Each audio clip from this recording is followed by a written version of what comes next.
Let's go!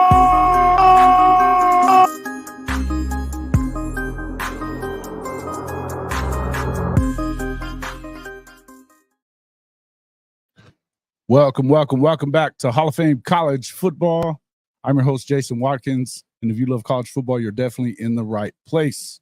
So before you forget, smash that red subscriber button, like our videos, and don't forget to ring the bell so you don't miss one moment of Hall of Fame College Football.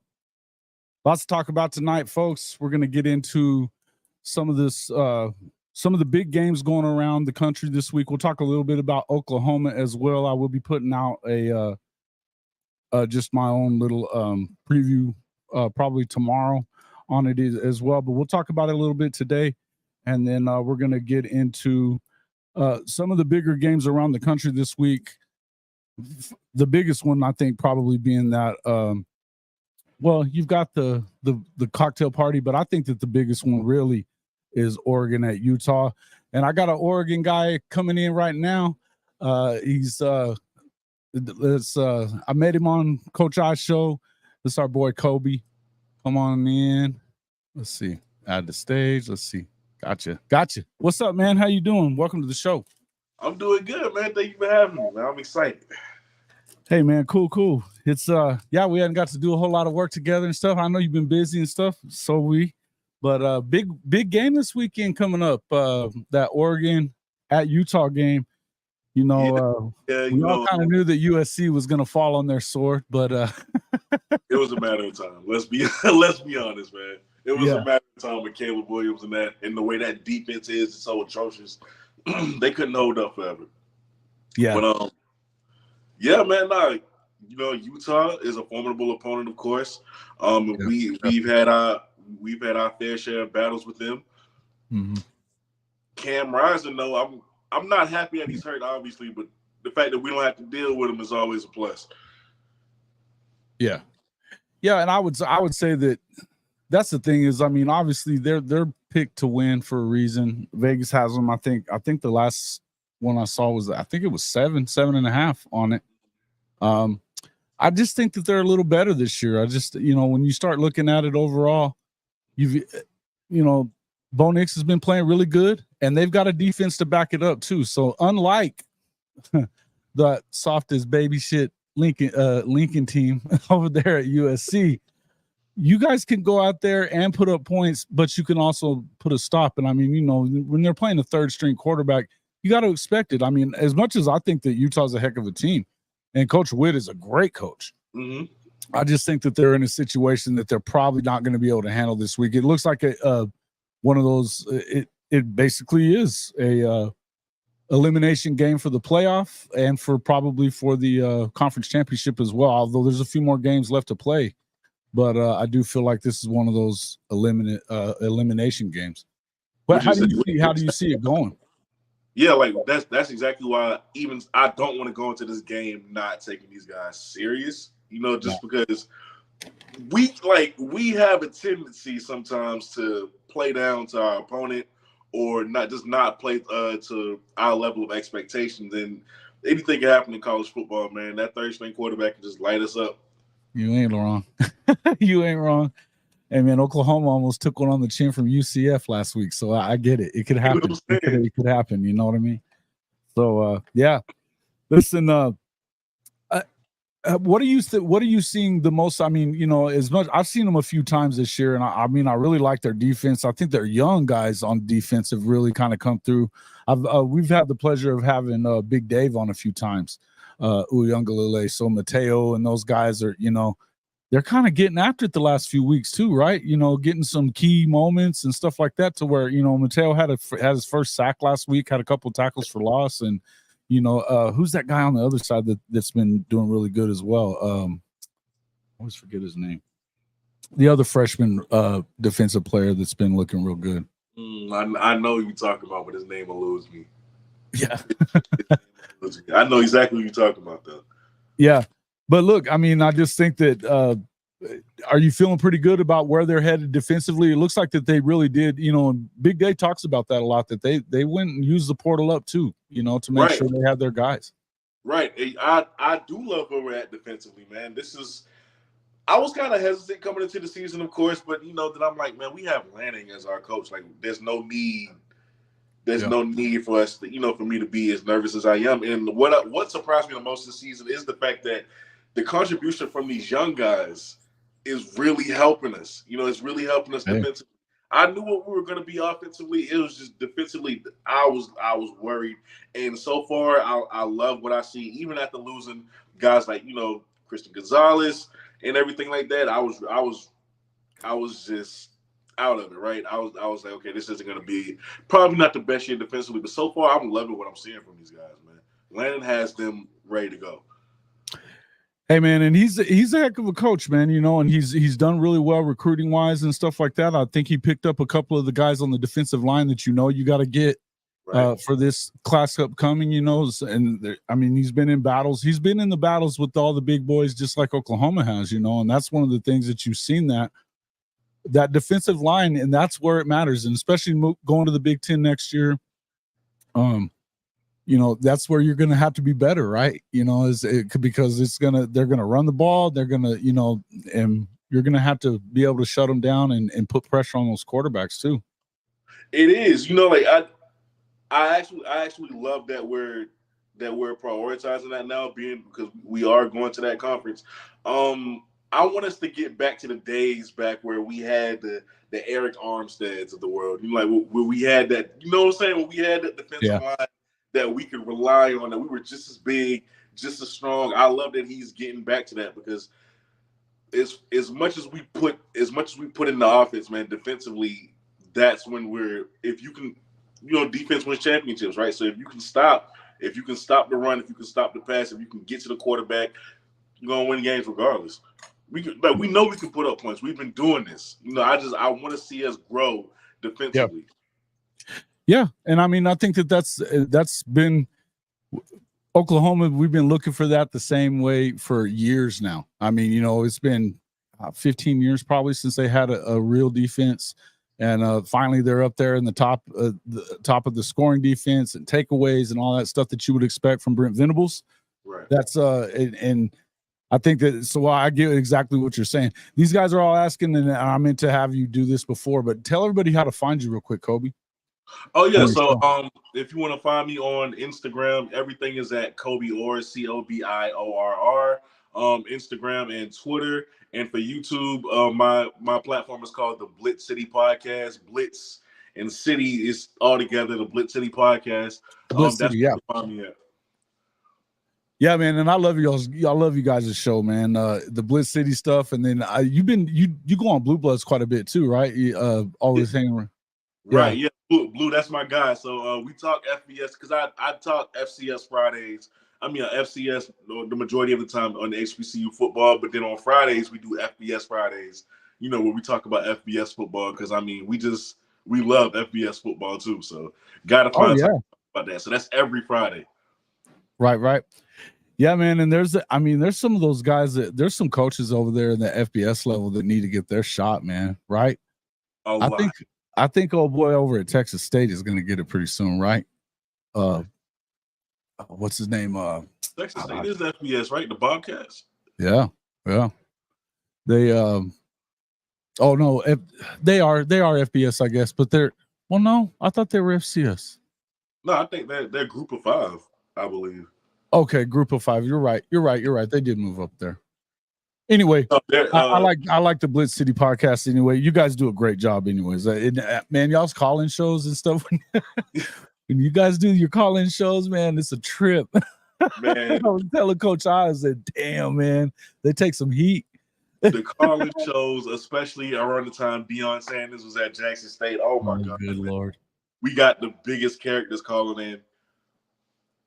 It's good stuff, right? It's good stuff. It makes for great content, because people are just so passionate about their team. So like they call him cursing, and I had this one old person, man. He just called in the rant, and then he just hung up. Like it's amazing.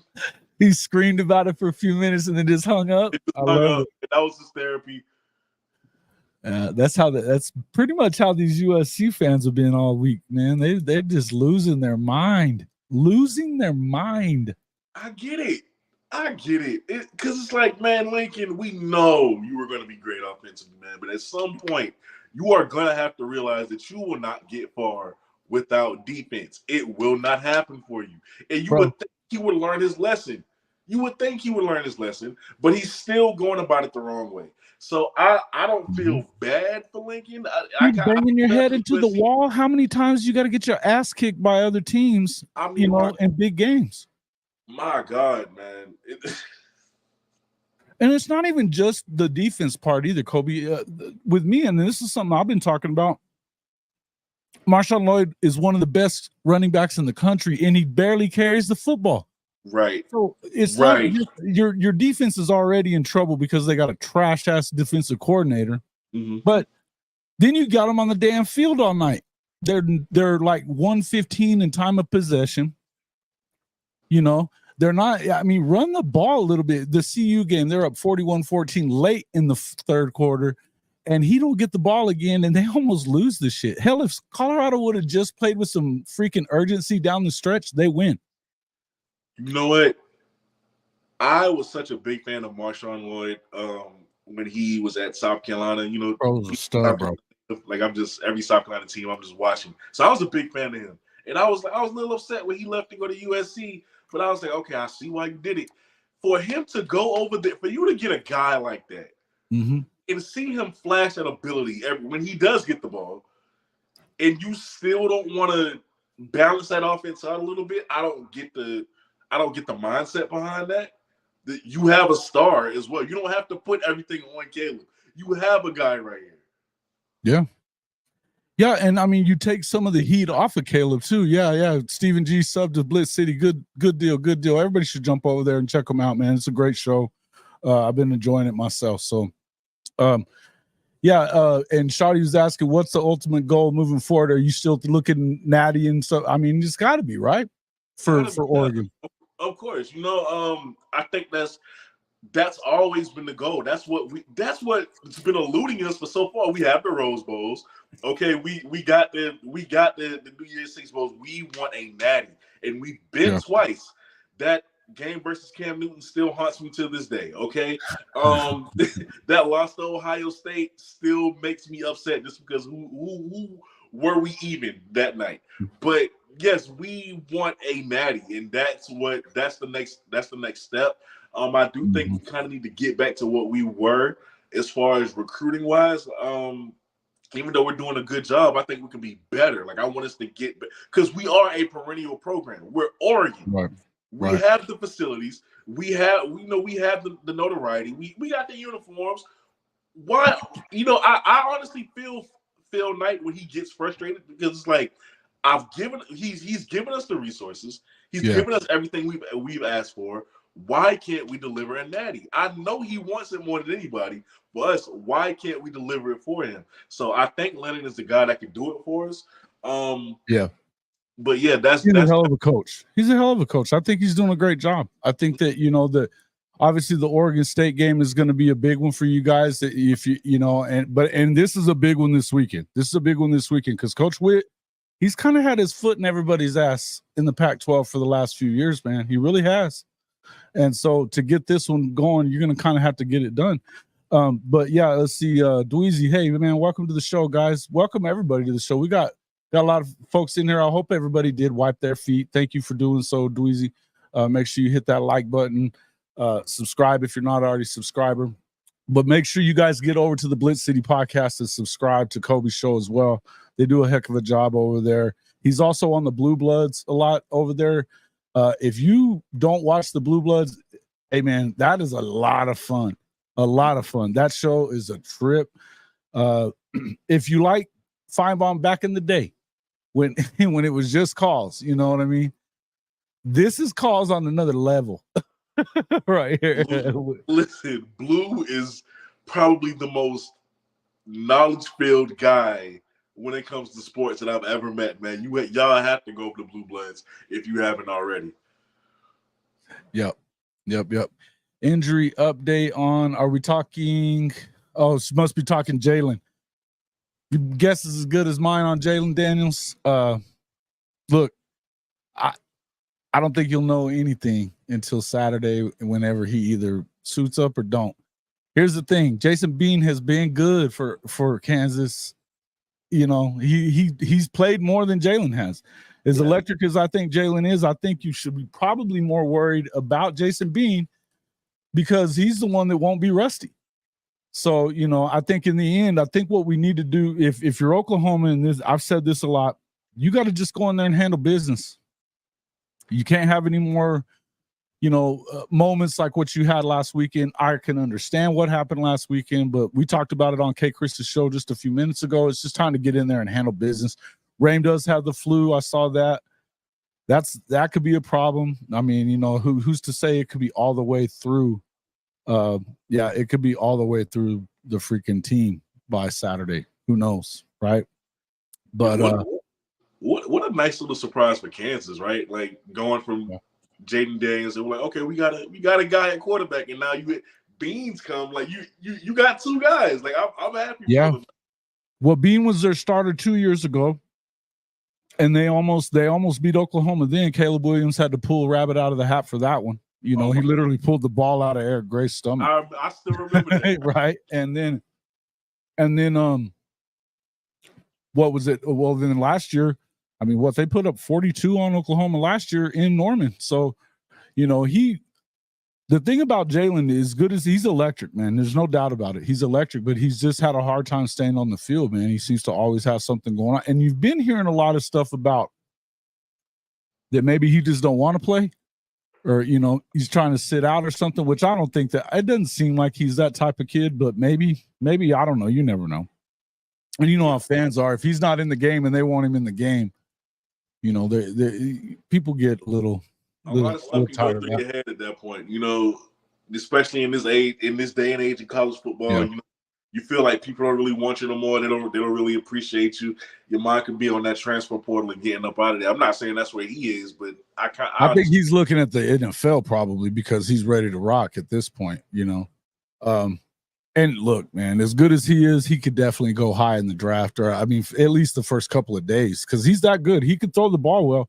The thing about Bean, though, as electric of a runner as you've got in Jalen Daniels, Bean's got more straight line speed. He's fast too, but he can throw it, man. The kid can straight up go. He's probably the best quarterback situation in the country, really, if you think about it, except for maybe Texas. Where would you take Daniels in the draft if you're a GM? I think he's probably a second-day guy, second or third rounder. Because, okay. But I mean, and just to be, I think a lot of it though, they're probably going to have to take.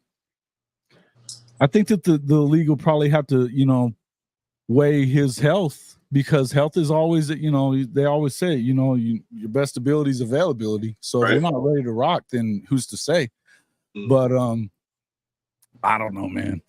And here's the other thing about it though, and this is what and Dweezy, you're absolutely right. You're absolutely right. Is that this is not the same football team that you saw a year ago with Oklahoma. They can play defense. They're right up there at the top of turnovers and interceptions and scoring defense and red zone defense. And, you know, there's been 2 red zone touchdowns this year against Oklahoma. So, you know, it is what it is. I think that, and both of them were last week, obviously, but I mean, they were about to have another goal line stand, and then they got a stupid penalty. That's the one thing. They just have to make sure that they keep away from the stupid penalties, the, you know, taunting and crap like that. Man, talk with your pads and then, you know, go from there. But I like where they're headed. I still think if they were to make the playoff this year, I think they're probably a year ahead. But they, at this point, after beating Texas, and the Big 12 isn't that good, you need to go win all these games and get there at this point. I think it's just the way it has to be. So, you know, whether it's a year ahead or not, I think coming into the season, everybody would have been probably okay with 10-2, 9-3. Right. At this point, I don't think anybody's going to be okay with that. You know, so it is what it is. You know, wasn't there like doubt with Venables last year if he could get the job done? Man, credit to him. credit to him for how the season is going so far. I even heard RJ Young talking about Oklahoma. Obviously, you know, I think he's an Oklahoma fan, but he is.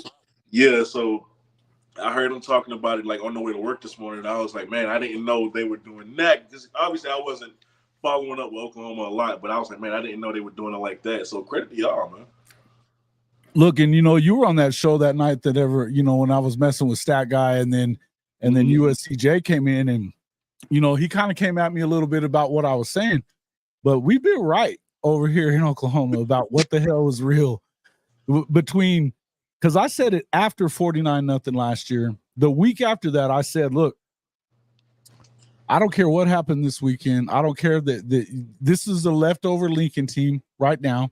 When he gets his guys, they will contend for a national championship before USC ever does. We knew what was coming. They got a yoga instructor for a freaking strength and conditioning coach.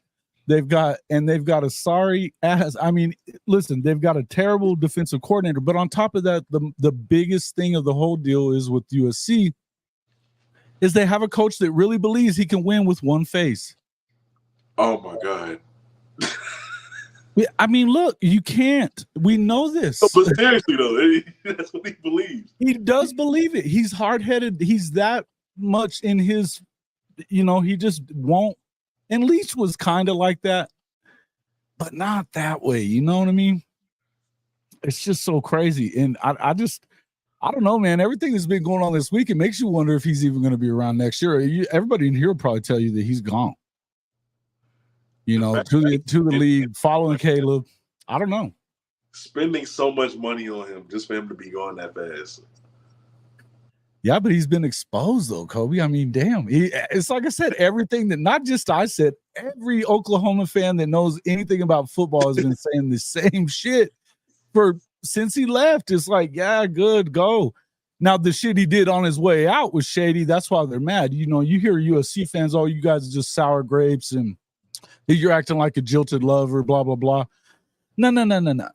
When you've got guys recruiting for SC before you ever take the job publicly, right? We got a problem, you know. And here's my thing with him, right? You're in Los Angeles. Mm-hmm. You have everything a program could ask for. Mecca, he called it Mecca. The Mecca. How is it hard to get talented defensive players? How hard is it? How hard of a pitch is that?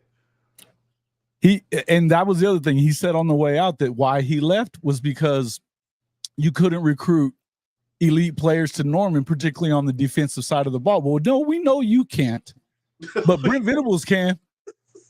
You know, they got David Stone coming in, they got Nigel Smith coming in, they've got 6 blue chip defensive linemen in this class coming right now, and that's if you don't flip Williams Nwaneri.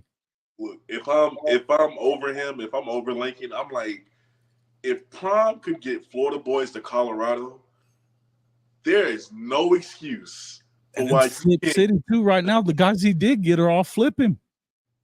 Come on, man! Wild, right? Absolutely wild.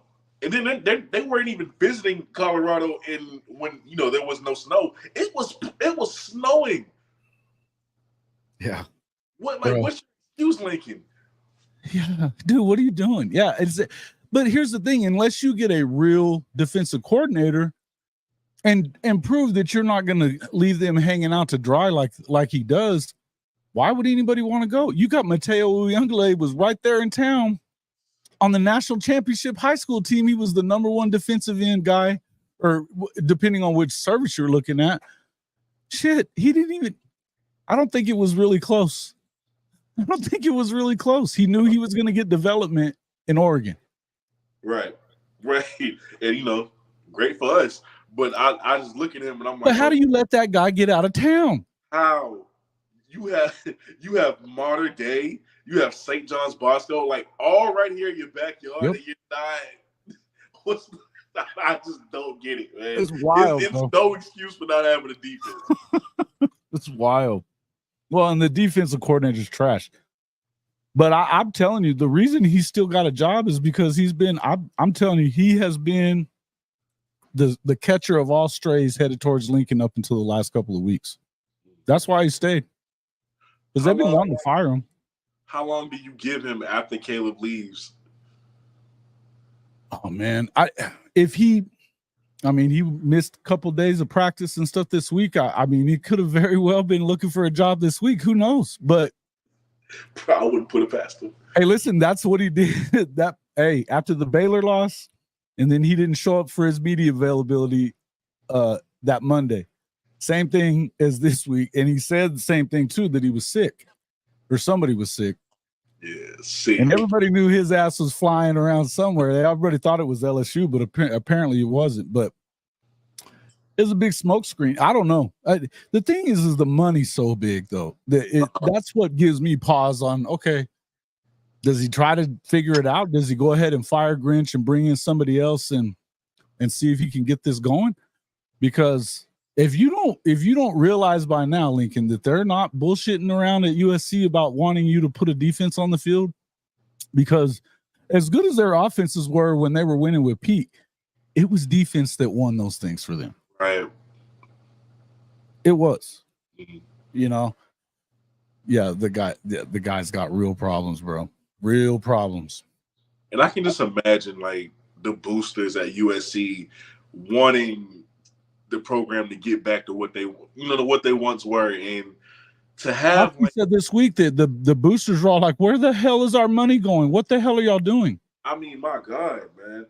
I'd be frustrated, bro. I'd really be up there like, where the hell is my money going? For real. Yeah, and they're dumping a bunch. They bought him a bunch of houses. They bought his house in Oklahoma, I guess. They bought him, from what I understand, is 2 or 3 houses that he's bought. And the SC's paid for it. And the one that he got there in LA was out on the beach and shit, like $100 million, or I don't know what it is, but it's huge. It's a mansion. Crazy stuff. Boy, they did not get their money's worth there. And especially if he only hangs around for 2 years, can you imagine? $110 million, bro. Wow. Can't imagine. What are you talking about, Sean? I didn't block you. Okay. Well, whatever. I didn't block you. Soft ass. Yeah. USC is definitely soft. I didn't block you. You're back here, aren't you? All right. Let's see. Hey, there's Coach I. Coach I. Been waiting on you. What it do? Man? What it do, man? What's going on, Kobe? Welcome to the show, sir. Appreciate you. How y'all fellas doing tonight? We just in here BSing about Pac-12 football and the lack thereof of good play on defense over at USC. It's been a fun week, Coach. It's been a fun week. You've been hating on Florida. I've been hating on SC all week. That's how I go, man. Shout out to the people in the comments, man. My guy Mike Wilkerson, Mars Jam. What's up? What's up, everybody? Thanks everybody for coming in. Yeah. Let's see. Shawty in the building. Shawty, you want to jump on, man? You're welcome to it. I can send you the link real quick if you want. Hey, man, don't look now, but Virginia Tech about to be 4-1 in the ACC. How about that? I just saw that, man. I was just looking at that a few minutes ago. That is pretty wild, right? They got a losing record overall, but they only got 1 loss in the ACC. Pretty wild, bro. Pretty wild, really. They beat Syracuse down 32-3 in the third quarter, bro. That's crazy, bro. What in the hell? So, we about to talk about it anyway. One of the 1-loss G5 teams about to go down. They're gonna be out the top 25. Yeah, man. That's one of the things we do on this show on the Thursday nights. Is Coach I got his own. He came up with his own power rankings, and I've been going on and co-hosting with him on Wednesday nights, and we want to introduce those tonight here as well. So. Hey, Coach I, make sure you tell everybody how to find you, although most of them know how, but make sure. That's right, hey, man. Just like the name says, at Fanatic Sports on YouTube, IG, Twitter, Facebook, all that. Hey man, we got live shows on Tuesday, Wednesday, Saturday. Catch us, man. Come hang out, talk some ball, man. Both of these fine young men have been on the show plenty of times. So y'all come hang out with us on the Fanatic Sports, man. We like to talk all sports. Basketball is our newest thing on Wednesdays at 8 o'clock, man. Come talk. Chucking buckets, baby. Come talk some NBA, man. Call in and show. You don't have to show your face. You know what I'm saying? Just hit the link, turn your camera off, and let's chop it up. Was that y'all talking basketball last night? Yeah, well, at 8 o'clock. Yeah. And then I do my my top 25 rankings. We did number 2 last night because I don't believe rankings should happen till mid-season anyway. So I started mine mid-season. Okay. Yeah, Sean, if you can come in and whine, you can go ahead and leave again. Shit. No, I didn't. I just told you we didn't even do it. So just relax. Who is this guy? I saw y'all live last night, and I was on another live, so I couldn't get in. But I saw Oregon at 13, and I was like, "Ooh, if they still on when I get off, we're gonna have to talk about this."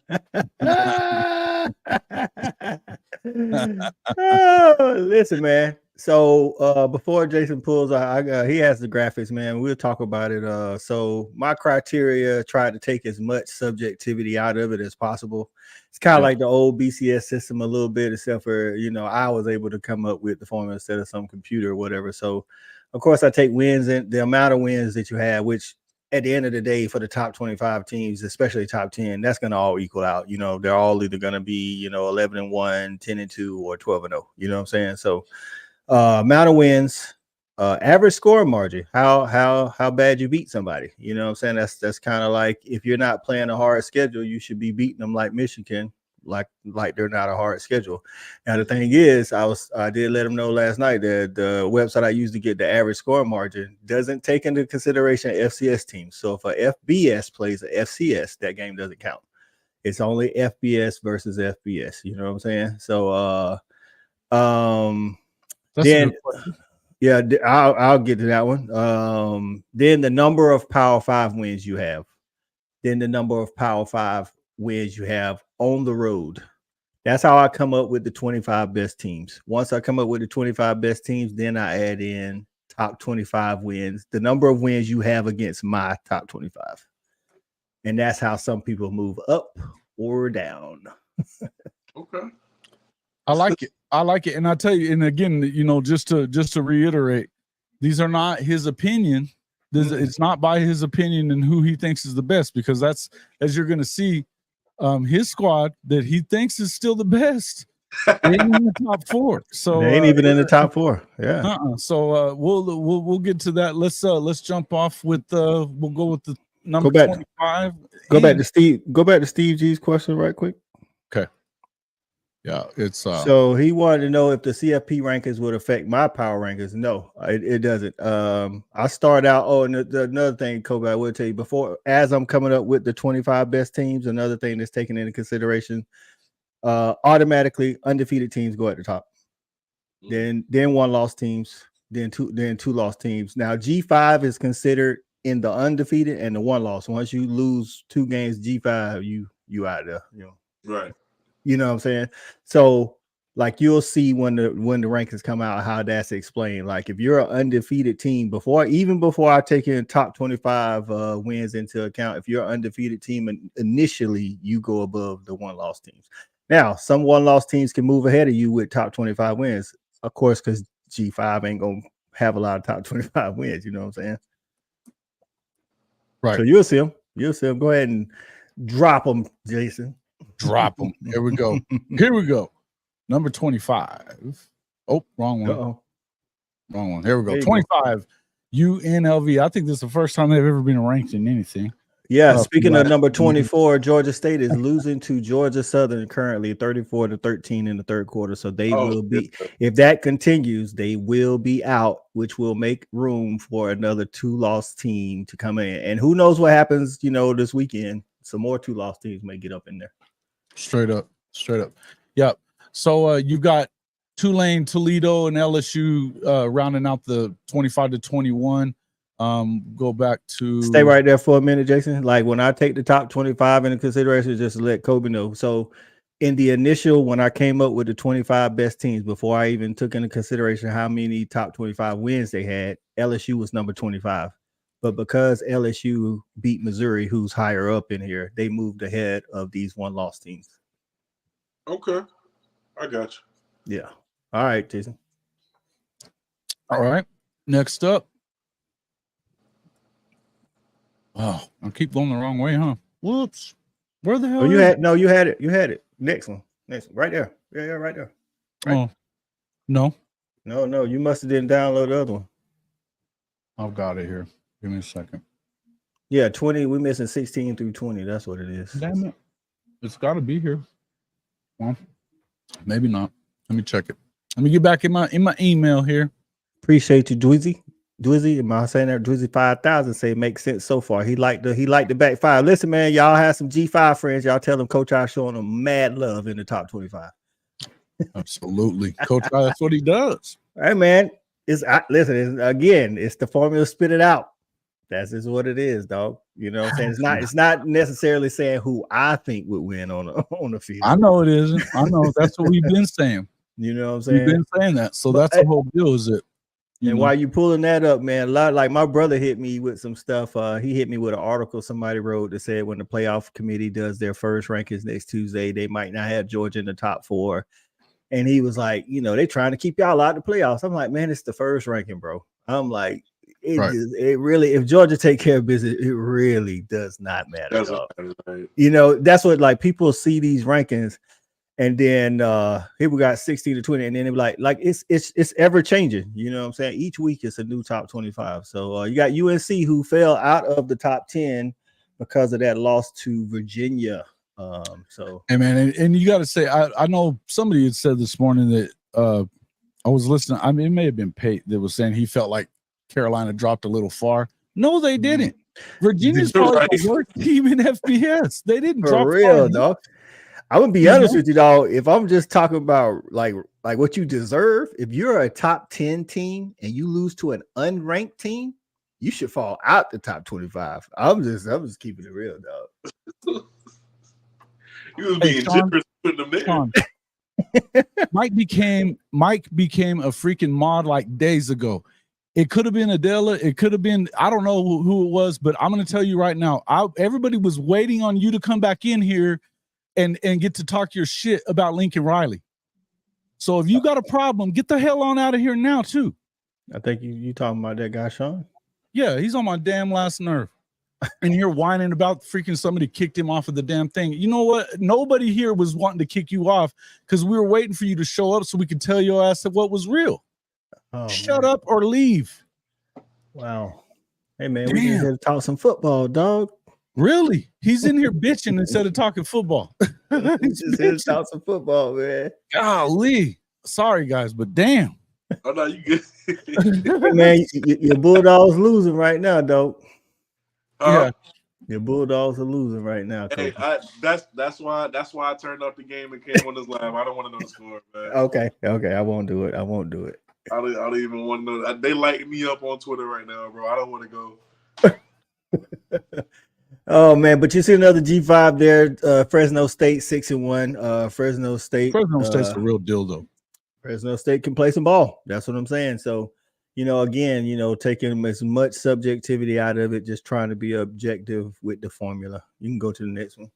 Okay, here we go.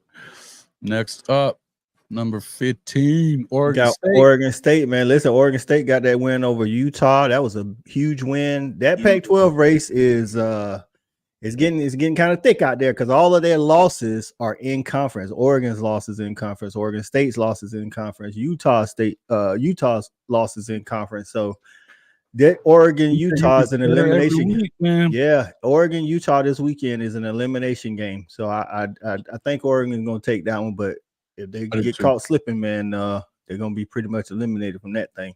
Yeah, and you got both Oregon schools right here in the same area. I think that's pretty much the same with most of the different power polls too, everywhere around.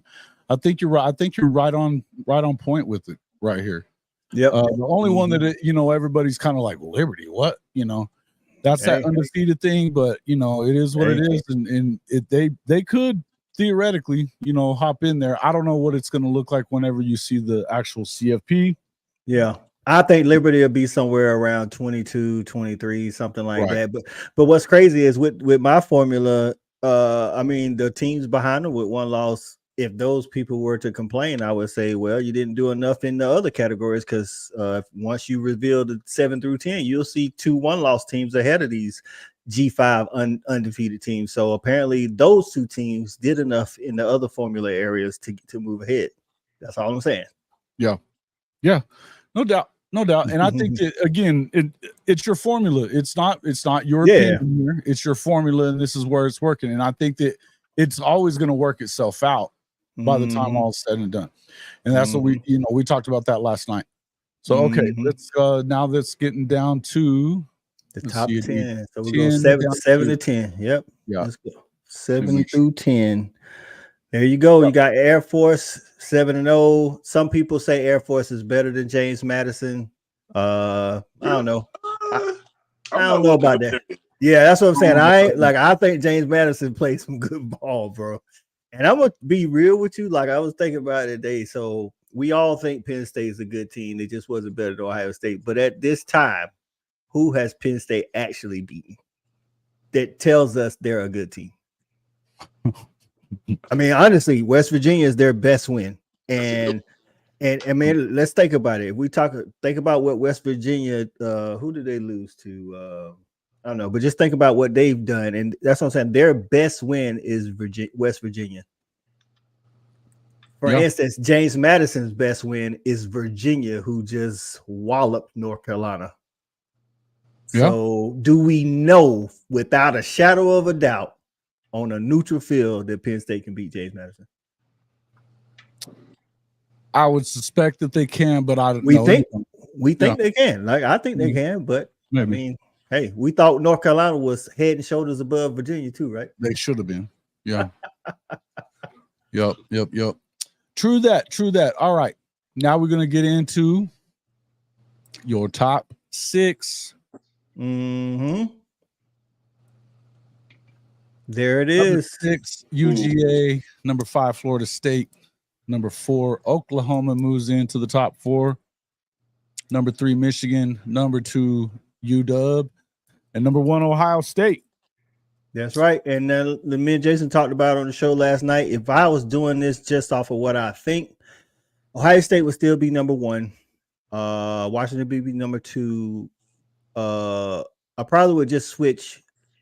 Michigan would be 3, and Georgia would be 4. OU would be 5, and Florida State would be 6. Florida State, to me, again, my personal opinion, is the least strong undefeated team. That's just in my opinion. I agree with that. I agree with that, actually. Like, I feel like the other 5 teams on the neutral field taking Florida State out, like, without a doubt. I agree. I'm with you on that one too. So yeah, that's where, obviously, again, I think it's going to all work itself out. I think it's all going to work itself out. I think that, obviously you still have Michigan, Ohio State have to play later on in the season. Michigan still got to play Penn State. If they were going to beat one of the 2, I would have figured it would have been Oregon. Ohio State. I would have figured they would have beat them. But look, James Franklin has proven that he just don't get much done. I mean, the dude is 1-9 against Ohio State. Good. And I'm telling you, man, I know Ohio State has a really good defense. Don't get me wrong, but the choice of play calling, they wasn't trying to move the sticks. Like, they wasn't trying to have explosive plays, which that's what I'm saying. When you get in games and you're playing against other teams that are used to winning and they're taking shots and you just think you can squeeze the life out of everybody, that don't happen to the upper echelon. You know what I'm saying? And that's how you end up losing. And that's what James Franklin is lacking for me. I like James Franklin, but we're getting them big games, man. And he just be like, run left, run right.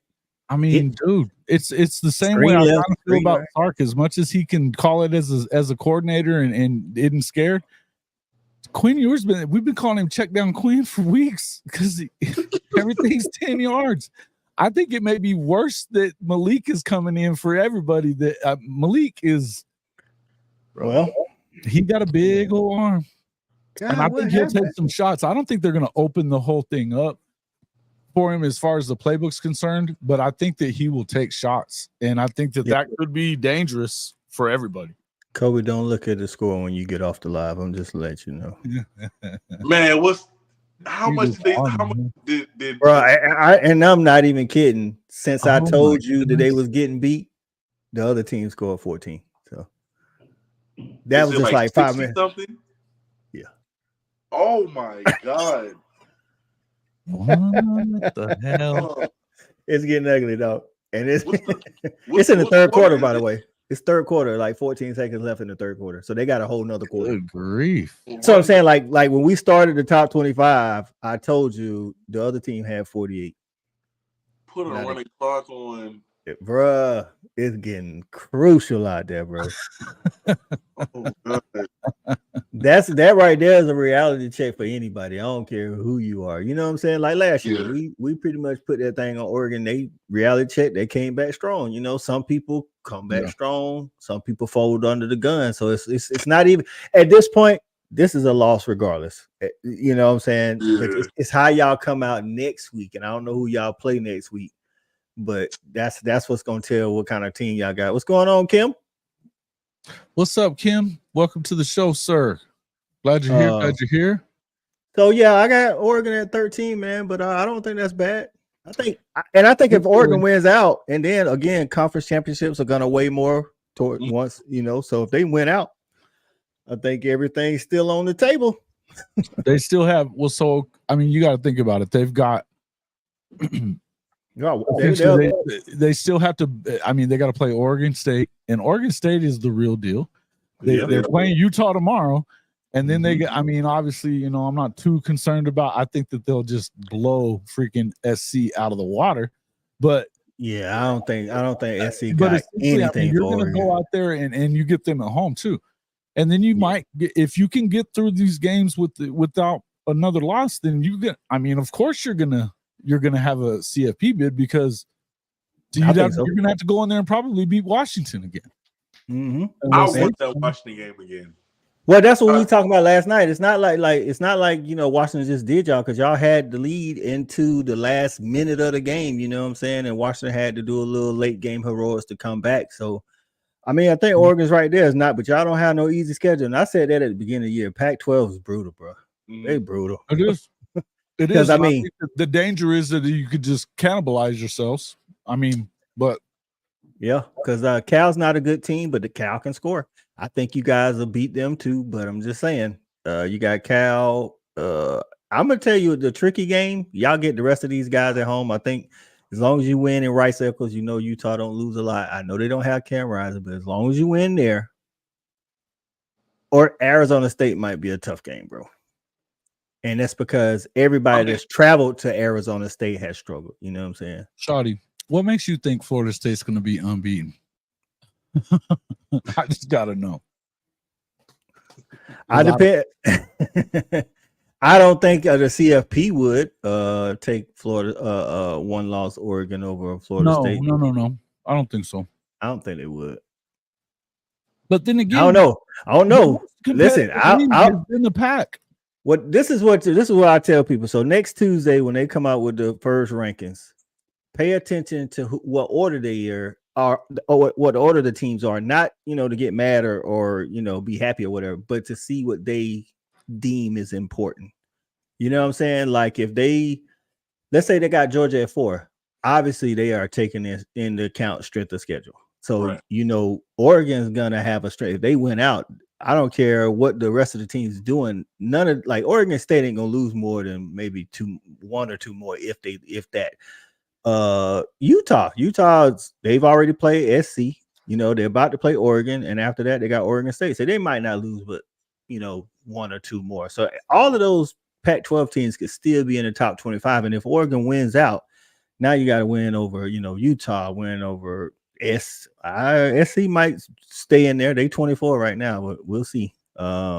Oregon State will be up in there because right now they're at AP. They're ranked number 11. So you might have a chance for like 4 top 25 wins. You know what I'm saying? So that means a lot. So we'll see what they, like again, if Georgia's number one and per se, who's had the hardest schedule so far? If Georgia's number one and let's say Ohio State's number 3, I don't know how that would happen, but strength of schedule don't mean that much because Ohio State beat Notre Dame and Penn State. So yeah, no, I don't know, man. I think if Florida State was to stay undefeated, they're going to put them in. I think any Power 5, unless all 5 go undefeated, which that's going to be hard. That's the only time I think you have any chaos. But if 4 are undefeated and then there's an Oregon with 1 loss, then yeah, I think Oregon's out of it. Yeah, I think so too. But I also think that I could see at least two conferences with a loss, right? I think Florida State is definitely possible. I mean, hey, Georgia ain't out of the woodworks. I mean, we got Florida, Ole Miss, Missouri, and Tennessee, who now, according to the media, all of those games are losable, and some say we're gonna lose multiple games. I don't see it, but hey, it's one man's opinion. Florida State still has to play Miami, who is I think Miami's a pretty good team. I ain't gonna say they're elite, but they're a pretty good team, and they got to play Louisville or North Carolina in the championship game, or Duke if Duke beats Louisville this week, and maybe Riley Leonard's back. I don't know. If Riley Leonard played, I think they was gonna beat Florida State. I ain't gonna lie. Like if he finished the game, if he had to finish the game, so. Yeah, the fat lady's warming up there, Sean. Chef, fat lady's warming up. They're not gonna get to 9-3. They ain't gonna be 9-3, bro. Ooh, but you can keep on talking that smack. That's fine. You can do that part. We good with that. Oh, look at that. We got a super chat. Shout out to JC Lamb, man. Thank you, my man. Appreciate it. Home from a military schooling to become a sergeant. Hey, congratulations, sir. Ooh. Congratulations. And thank you so much for the super chat. Thank you for your service. We appreciate you so much, JC. And welcome back to the show. We appreciate it.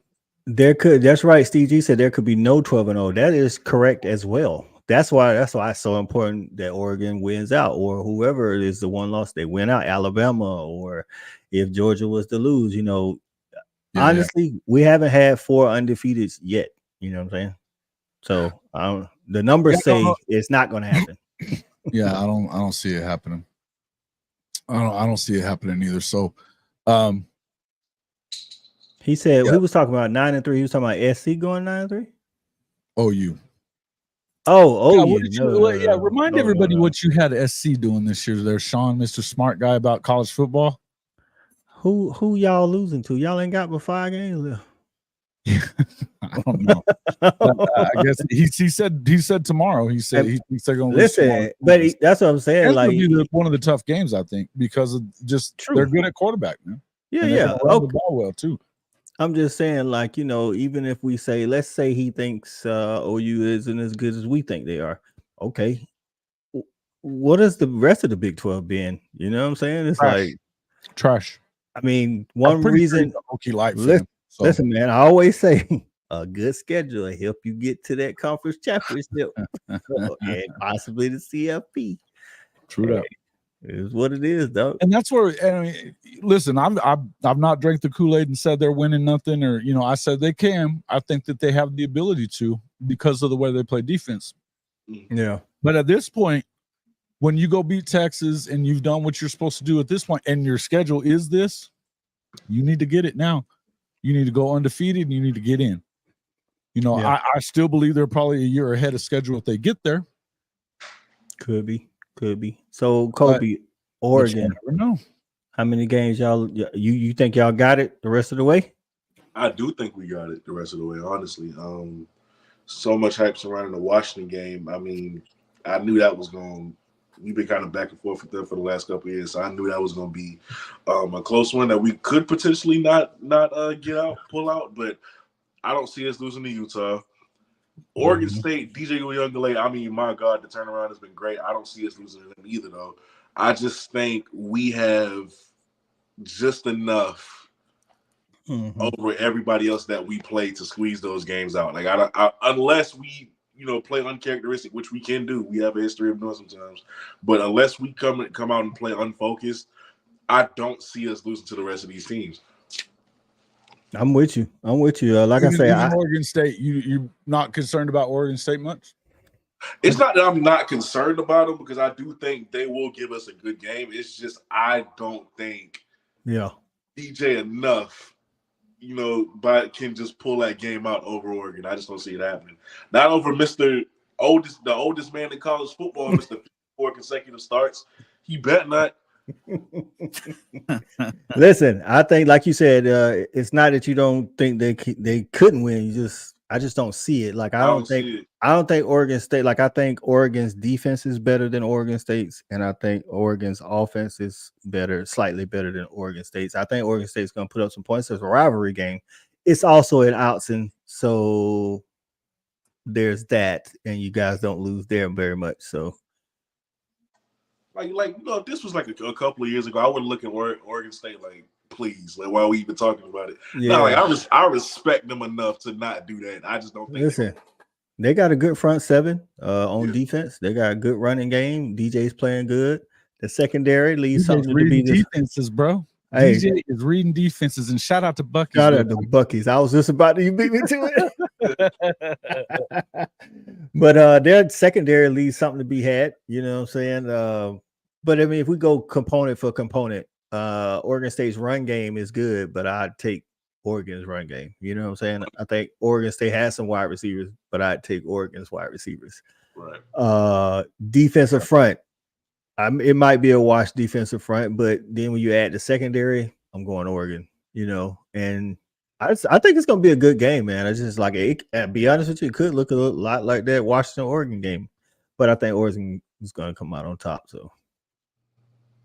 Yeah, I don't know. I think that when they lost to that Washington State game, it kind of makes you take a step back and look at Oregon State. But I think he's played a lot better since then, as far as that goes. And they are really good defensively. And you got to have a lot of – look, I think that their coaches – there's a lot of really damn good coaches out in the Pac-12 right now. Yep. I'm going to say that. Lincoln Riley ain't one of them, but there are a bunch of good ones out there. And one thing you'll hear leading up to, the Oregon State, that's the Civil War, right? The one they call the Civil. Okay. The one thing you're going to hear, or if not starting now, Dan Lanning has played against DJ before or coached against DJ before. Clemson, Georgia, 2021. Sure has.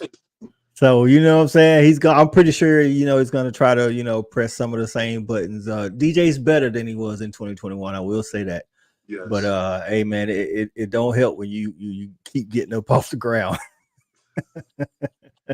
Yeah, and just Kim, to answer your question, the way that CW was talking today, it sounded like he was going to keep going. He sounded, he was, given the confidence. Ooh. I don't know if it's anything like when the GM gives the coach that dreaded vote of confidence or what, but so Steve he says he's going to hang around.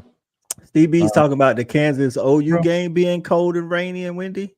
Yeah, but may not be until like 1 o'clock. It just depends on what you're looking at. But the thing that rain does to a team like OU is takes away their athleticism. You know what I'm saying? It does. And I don't know. I haven't watched enough of Kansas to know if they have a run game. But they have a great running game. They put up 400 yards on UCF. Well, you want to hope that rain, like you said, doesn't start to kind of like mid game. You know what I'm saying? Something like that. You guys still can win, but it'll make it a lot harder if it's already raining and windy, because like I said, you won't be able to use any of your speed or agility against them because it's raining. Now, if it's just drizzling, that's different. So, yeah, we got to run Z-ball in wet weather. You're correct. You're right. Wet weather. That's what you go to. You go to your run game. Listen, and the thing is if I feel like we saw something out of Gavin Sawchuk at the end of the game last week. If Levy just go out there and do it, they don't have a great defense. They got one guy on that defense. Yeah. And that's it. And then they've got a couple of secondary guys, but most of them, one's more of a tackle guy, and then you got a decent cover dude. I don't think that's a huge look, man. Okie Light beat these dudes, bro. Period. That's true. That's true. I'm not too worried about these guys. Yeah. Now, but they got to do it, and you get a little concerned whenever you saw what you saw last week. But again, I still think that anybody would have predicted a letdown after a rivalry game. It happens, it just happens. I mean, you saw Washington go out and have a letdown after winning a rivalry. I mean, they all but lost that damn football game. If it weren't for that pick six, they were toast. And man, Penix did not look good. He did not look good. Thank God for big time players stepping up in big time moments. We're about to see a real run game next week, Cowpoke. That's what you're saying? Okay. Oh yeah, that's Bedlam, ain't it? Yep. Bedlam is next week. Another rivalry game. Yep. Look at that. Hey, the back half is very good though. The back half of this season gonna be even better than the first half. I'm gonna tell you that right now. You're gonna see some people separate themselves. You're gonna see some people come out of the woodwork. So like I say, hey man, don't look now, but Louisville ain't got but one loss. We giving it to Florida State. I'm just saying Louisville ain't got but one loss, and they get Duke at home tomorrow. I think they're gonna beat Duke. They don't play Clemson. They don't play Florida State. Did he? They don't play North Carolina. Ain't no damn way Cody said that shit. No, he didn't say that. Y'all crazy. Get the hell on out of here, Cody. Damn. Oh, man. All right. So I'm just going to have to go ahead and say this real quick. I'm going to put myself up on the screen. Cody, did you lose your damn mind? Cody didn't say that, man. There ain't no way. We need proof. We have to find it. Get your ass on here, Cody. Sorry, dog. He damn sure didn't tell me that. I promise you, he didn't tell me that shit. Wow. So who on their way to making it to the Celebration Bowl, Kobe? The team that's beating us right now is the best team in football. Okay. And, so that explains it. Yeah, it looks like they'll be playing the winner of FAMU and Alcorn. What? No Jackson State? Nah. Jackson State lost 2 games, so unless something crazy happens, Jackson State ain't in it this year. They like 3rd. I got you. Okay. Hey, that's not bad. Post Dion. Yeah. First time head coach, they didn't do bad at all. They 5-3 right now. Okay. Shout out to the Super Chatter. Yeah. Hey, Sooner Lemon, my man. Another one of our Hall of Fame Mafia members, Boomer Sooner Pokes, about to choke. Kansas about to be cooked. Pokes are going to get choked. They're going to get choked. That's just all that shit that has been being talked, all that shit that's been being talked by Mike Gundy all year. I can't wait to see that game, man. They're going to go in there and beat the brakes off their asses. I know y'all going to be wilding next week on the live streams. I'm going to be in the comments, man. I'm going to let y'all go head to head on them. We may need you to come on and moderate. Kobe, who your top 3 Heisman, man? Everybody done struggle here and there now. That's what I want to hear. Mm-hmm. Here's the thing, right? I don't. People not gonna like this. People might think I'm crazy as hell. Jaden Daniels is my leading runner, bro. He balling. Jaden is balling.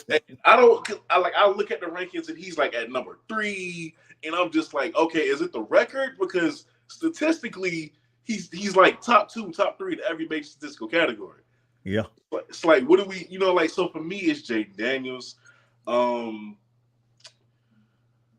I'm gonna keep Penix in there, but last week was not really the best showing. Had 2 picks, no touchdowns. Yeah. 2 picks, no touchdowns. That's just I hate that was a small margin of victory. But Jaden Daniels, Michael Penix, and 3rd, it damn sure ain't Caleb. I'm sorry. Oh, DG, sure. baby, come on. He's had a Heisman moment, man. You know what? You're right. You are right. Bucky's. I still like Penix. For me, man. I like those. I still like Penix. I know he had that bad game. I still like Penix a lot too, but they got JJ McCarthy a lot of places right now at number 1. I'm not too sure I buy that. They ain't played I'm much. not playing that. Not Me yet. either, dog. Like I don't know if I buy that either. I'm gonna be honest with you. If I'm choosing somebody from the Big Ten, it's got to be Marvin Harrison Jr. Dog, like this dude is unstoppable, dog. Like I know that it's a quarterback award, but if I'm the person picking, Marvin Harrison Jr. is in my top 3 for sure, and then Penix, and then like I like Daniels too, man. Daniels has been a baller, dog. Like he leading his team in rushing and passing. Like what's going on with that? It's the coach. What up, coach? What's up, coach? Come on. What's up, guys? Just, man, we just in here talking some Heisman, who we would want for the Heisman, man. Top 3, like, man. We was talking about JJ McCarthy, man. I think he's a good player and I think he's doing good, but he's not playing better. He's not a better player or meaning more to his team than Marvin Harrison Jr. Right. Agreed. Yeah. What's up, coach? How you doing? How's it going, guys? Hey, this is Kobe Orr. He is he covers a lot of FCS stuff. Awesome. And then he's an Oregon fan as well. So yeah, not a duck. I'm the only duck in the South, man. It's hard down here. Big facts. Right. But you know what? Right now, you can stand pretty tall, buddy. Yeah. There it is. Good, hey, good man, for you guys. I think tomorrow is a huge game, man, and I think I've got Oregon winning it. As much as I like Coach Witt, I got Oregon winning this game, man. I think if Cam Rising was playing, I probably with this same team, I probably would take Utah because they're at home. Like I think both of these teams are so good at their own respective places. I would take Utah, but without Cam Rising, I know the other guys been getting it done, and they have a hell of a defense. But bruh, not over that offense with Bo Nix and you know all the receivers and the 3-headed monster in the backfield, and something's gonna break somewhere. I don't know, you know, which guy, if it's Franklin, if it's one of the running backs. But yeah, if they had Cam Rising, but I don't know if the other guy's good enough to get it done. And hey, I've been wrong before, but I don't know about this one. I just think it's going to be hard for them to score enough, right? Yeah, I mean, that's what I'm saying. Yeah. You know, when they got a good defense, they will give Oregon a hard time in that, and especially playing there. You know how that is, Kobe. You know. Oh for sure. Yeah. I still remember when Mariota was there. We went down there, and the environment was so crazy. Do y'all remember that game where the punt returner for Utah, he crossed the goal line, but like he didn't carry the ball with him, like he dropped the ball at the one. Mm-hmm. Yep. Like I just remember environments like that, and I just know like it's always crazy with Utah, bro. We could have easily left out there with a loss. Yeah, man, I'm telling you, Rice Eccles, they don't really lose a lot at home. I mean, I think their home record over the last 3 to 4 years Oregon's is great, but I think theirs is better. Just playing at Rice Eccles, man, it's just hard to win up there. Yeah. Was it Steve B or Steve G asked no, it was Kim. Kim asked me if I thought the Dogs knew they were better than everybody and it's hard getting up for the game. I think you hit it dead on. I mean, I think a lot of those guys, I think they get up for it, but sometimes they could come out and be like, I don't think they're gonna have a problem getting up for it, this weekend. It's Florida. If you don't get up for the Florida game, what are we talking about here? Right. I think sometimes they need to be, it's like at this point, after you've been the champion, it's like you need a little disrespect, you know what I'm saying? So I'm kind of hoping that the CFP don't make them number one. I think last year, coming off a 2021 championship, all the talk was about Tennessee and it was cool. Everything was good in the hood until they put Tennessee number one in the CFP. They was like, wait a minute, bro. Like, what we doing here? And we was number 3 in the first rankings, by the way. We was number 3, so I think them dudes felt disrespected. Same thing. Kentucky goes out there and run for 1 billion yards on Florida. What is everybody talking about leading up to the Georgia game, Kentucky game? Oh, Kentucky gonna run all over Georgia. Okay. Yeah. And they felt a little disrespected. So it's like, sometimes, this is why Jordan made stuff up in his head. You know what I'm saying? Because it's when you better than people You got to tell yourself something. Oh, you was talking about my shoes. Okay, drop 50 no, on you. that's 100% right, Coach I.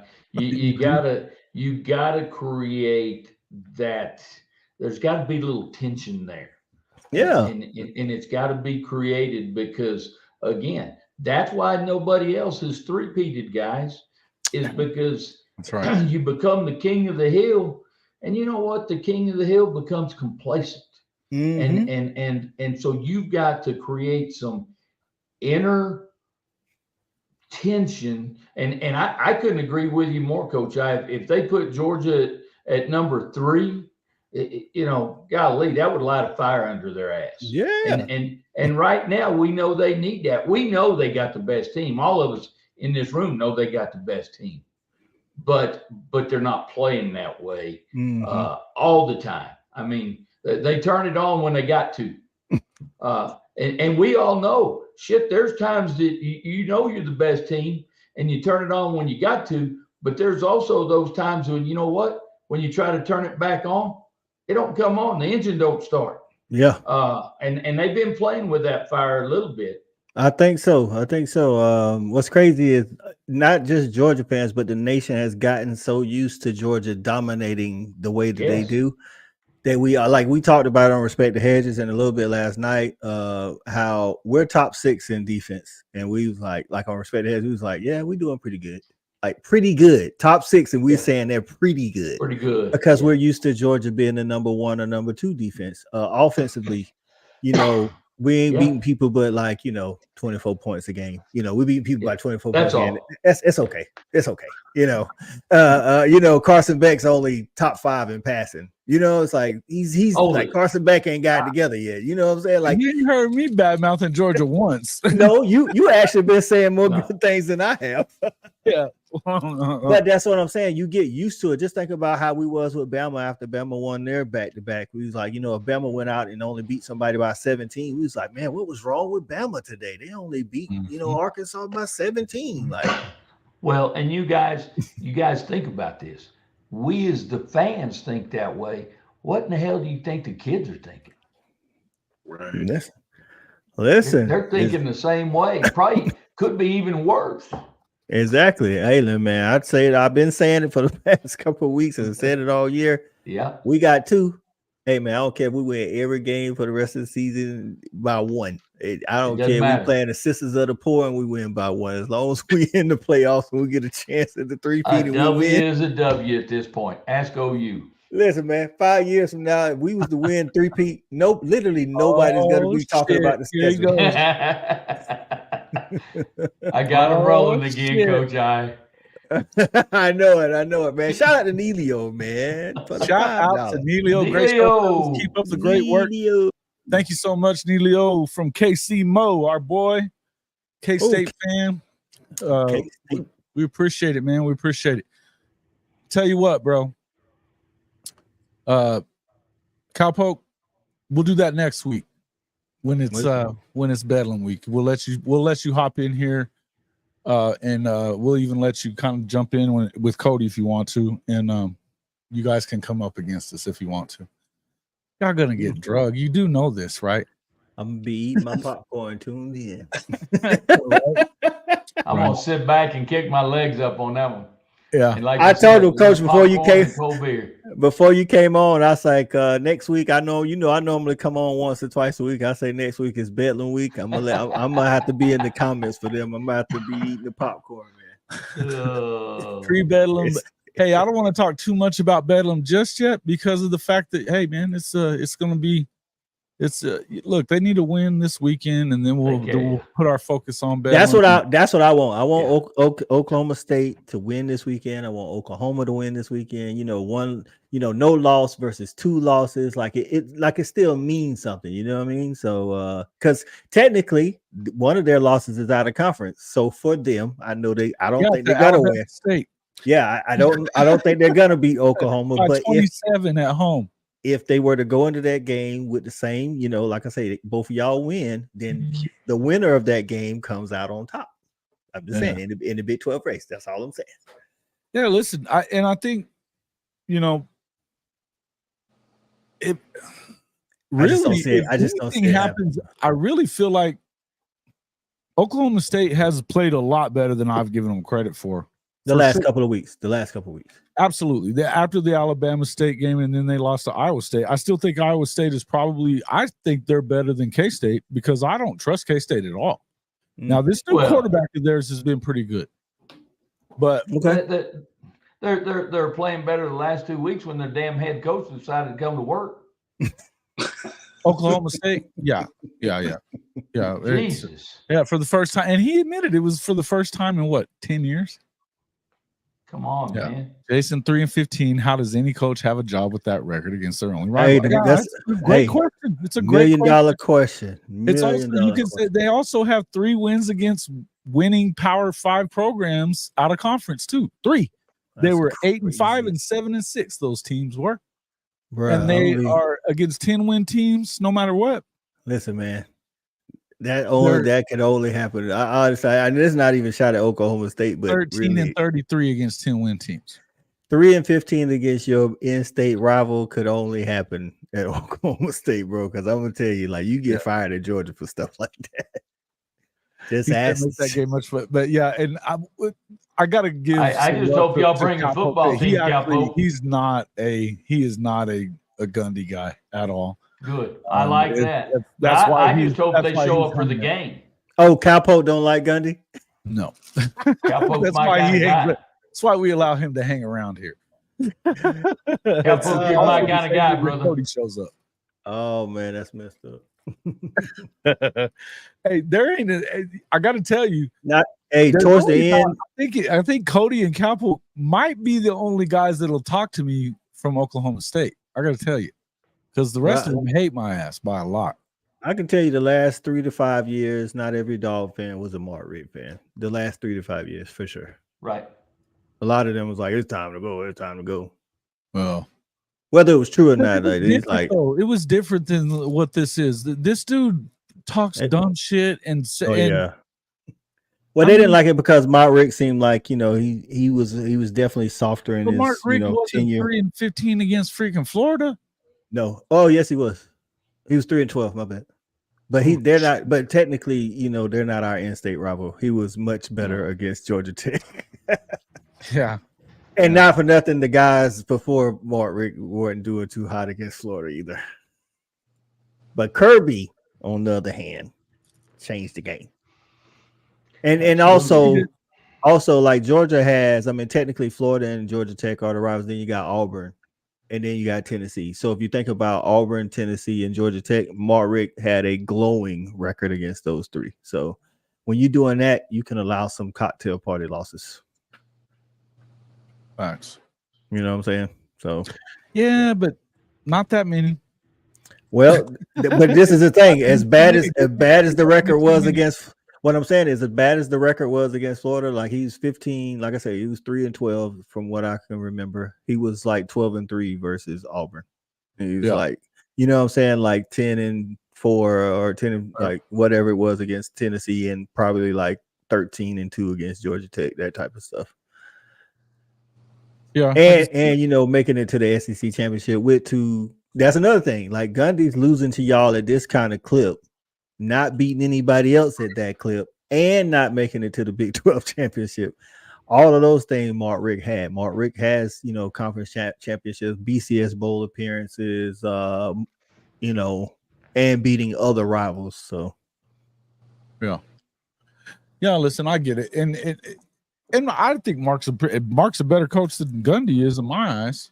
I mean, but I think it's the same kind of story. It's like Shawty always say, when are you gonna get tired of that sandwich? Like, and Georgia, not for nothing, the guy Georgia really wanted towards the end of Mark Richt's career, he was looking for a job, and he almost ended up in Columbia, South Carolina with the Gamecocks, and our AD wasn't going for that. This is a factual comment right here, Cowpoke Ranch. I'm going to star that. You have the comment of the day. You have the comment. Amen, brother. Amen. Yep. Amen. But guys, let me. Wait a minute. Okay, go ahead. Lincoln might be second. Be right there with him. Yeah. He's not in the Big 12 anymore, though. But he wasn't around long enough to take that mantle from Mike Gundy. I gotta give you. Yeah. What you was about to say, Coach? No, I was just going to say how many head coaches, guys, can admit to being out at the farm and hanging out for 10 years and still have his job? You think they let that happen in Georgia or Oregon? For sure not. Oh, Yeah. you think they'd allow that? So I don't understand that culture, and I don't understand that administration that would allow that. And even if Gundy would have at least lied and said, I get to the office, but he basically said, hell, I hadn't been around 10 years. You know what? As soon before he finished the sentence, I'd have fired his ass. He got some pictures of somebody, Coach. He got some pictures. He got some naked pictures Coach, of somebody. apparently what happened though, and see, hey, Cody was putting all that out there, and they were dogging Cody, and I mean they still are. That's it. But there's some clown that what the hell, Wet Blanket, man. If we see Wet Blanket in here, kick that dude out immediately, folks. That dude does not belong in here. I think he did. I think somebody was even impersonating Cody, and almost got him in trouble with Locked On. What? Yeah. So, and this Wet Blanket dude is calling him a liar and all this other kind of stuff. Cody, that's one thing he doesn't do is lie. I mean, he loves a stupid team, but he doesn't lie. Neilio just hit it on the dot. Neilio, you hit it on the dot, brother. He knows the right donors. Yeah, and here's the thing: if T-Boone was still alive, he'd be gone because T-Boone wasn't his favorite. Or Gundy was not T-Boone's favorite. He held him to a standard. He'd be gone. And I agree with that statement about the donors, but you know what, guys? The donors are also sometimes some of the most fickle people out there because I'm donating all this damn money. You need to be showing me something. And what the hell is he showing them? That's how I would be. Getting his ass whipped constantly is and again, I know the stats.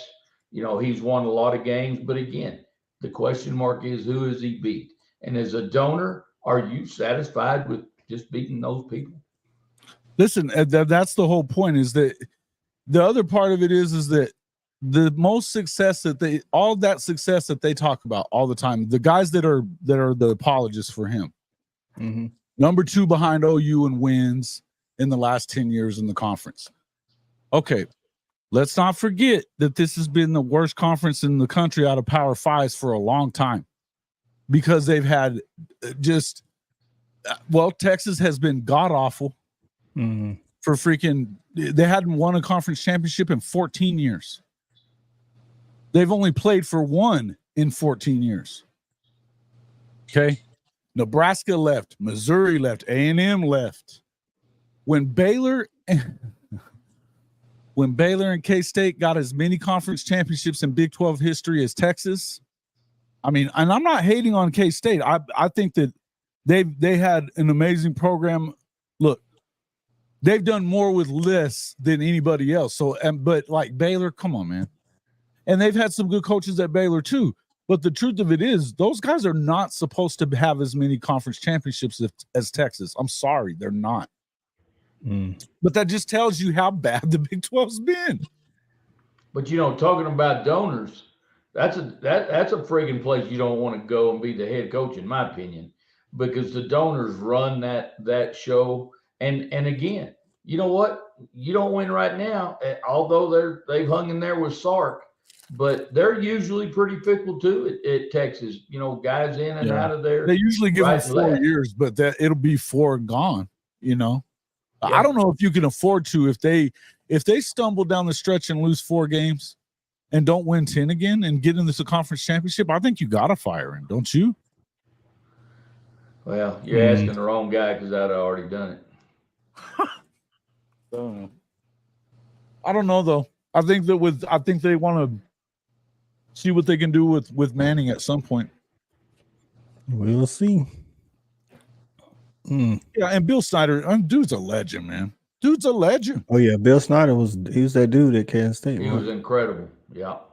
And he ain't had no, like, you talking about, like, you know, recruiting rankings. He ain't had none of that. No.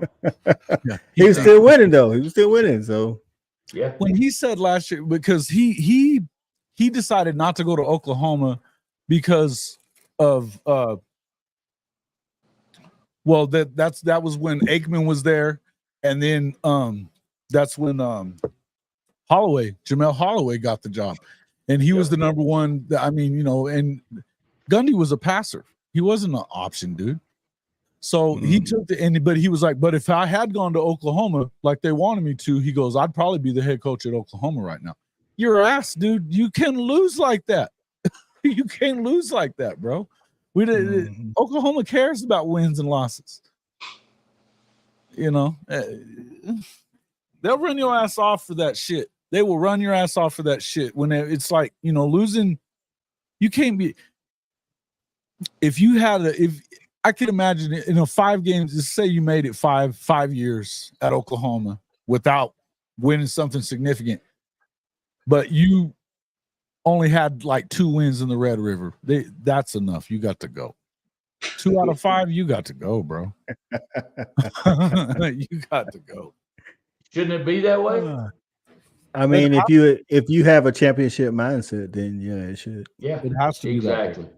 Exactly. But not every school has that mindset. So, well, and I sadly have to say we're one of them. I think Marcus has that mindset. I don't know, like you told me, you know, be glad when they get the new, you know, administration in there, and maybe he has that same mindset too, because it's got to be everybody. Yes. It has to be everybody. Marcus can't do it by himself, and Marcus, his ass will be gone if they don't start supporting that. He's going to be gone, and then they're going to get another, you know, more trash in there to coach and be the same old crap that, you know, we're going to win 9 games a season, maybe 10 when we're lucky. And so I understand that mindset because we've been in it for years now at Notre Dame. And shouldn't be. No, not Notre Dame for sure. Kim say biggest threat in the SEC besides Bama, Mizzou, LSU, Ole Miss. I mean, Florida's good. Do I think we're gonna win? Yeah, but I think Florida's good. They're not bad. I think they're better. They're better than what I thought they were going to be. Blue blood games first, right? They got to win one of those SEC blue blood games first. Well, you know, when Mizzou first came into the conference, they won it. They lost. So the first year they came in, they were like 7-5 or something, and then the next 2 years they won the SEC East. Now they did get walloped in the championship game by Bama, but I mean they were there. So hey, that's more than some teams can say since they came in. So I think that's true. I think Florida is awful sense though, Coach I. Come on now. Yeah. They had a lot of coaches, you know what I'm saying? So I think they got a good team. They can score. I think they can score with the best of them, but they've got a hell of a receiving core, man. They haven't been able to stop. They haven't been able to stop many people though. So they're looking like that old school Big 12. So Kentucky not so much, man. I actually think Kentucky's going to beat Tennessee Saturday. I wouldn't be surprised about that, but I don't like Tennessee that much either. Me either, but they're physical. Like Florida has a good run, like they got a good 1-2 punch in the backfield. And statistically, Mertz has been playing good. I mean, he's right there with Carson Beck percentage, completion percentage. So and then Ole Miss can score with the best of them again, but they give up some points as well. I think the SEC isn't as good as it normally is, but it's definitely better than the first 3 or 4 weeks showed. You know what I'm saying? I think the first 3 or 4 weeks, I don't know what was going on with the SEC. I think they're getting better each week. So Alabama, just like, you know, Jalen Milroe's looking better. It looks like Tommy Reese has decided to just stick to, you know, letting him throw deep or run it. It's like we're not doing anything in the middle. We're either going for it all or we're running the ball. Which Tommy Reese, I can tell you, Tommy's not making that decision. You said Nick Saban said, "Hey man, just cut out all the stuff in the middle." Exactly. Put the bullshit away, and here we go.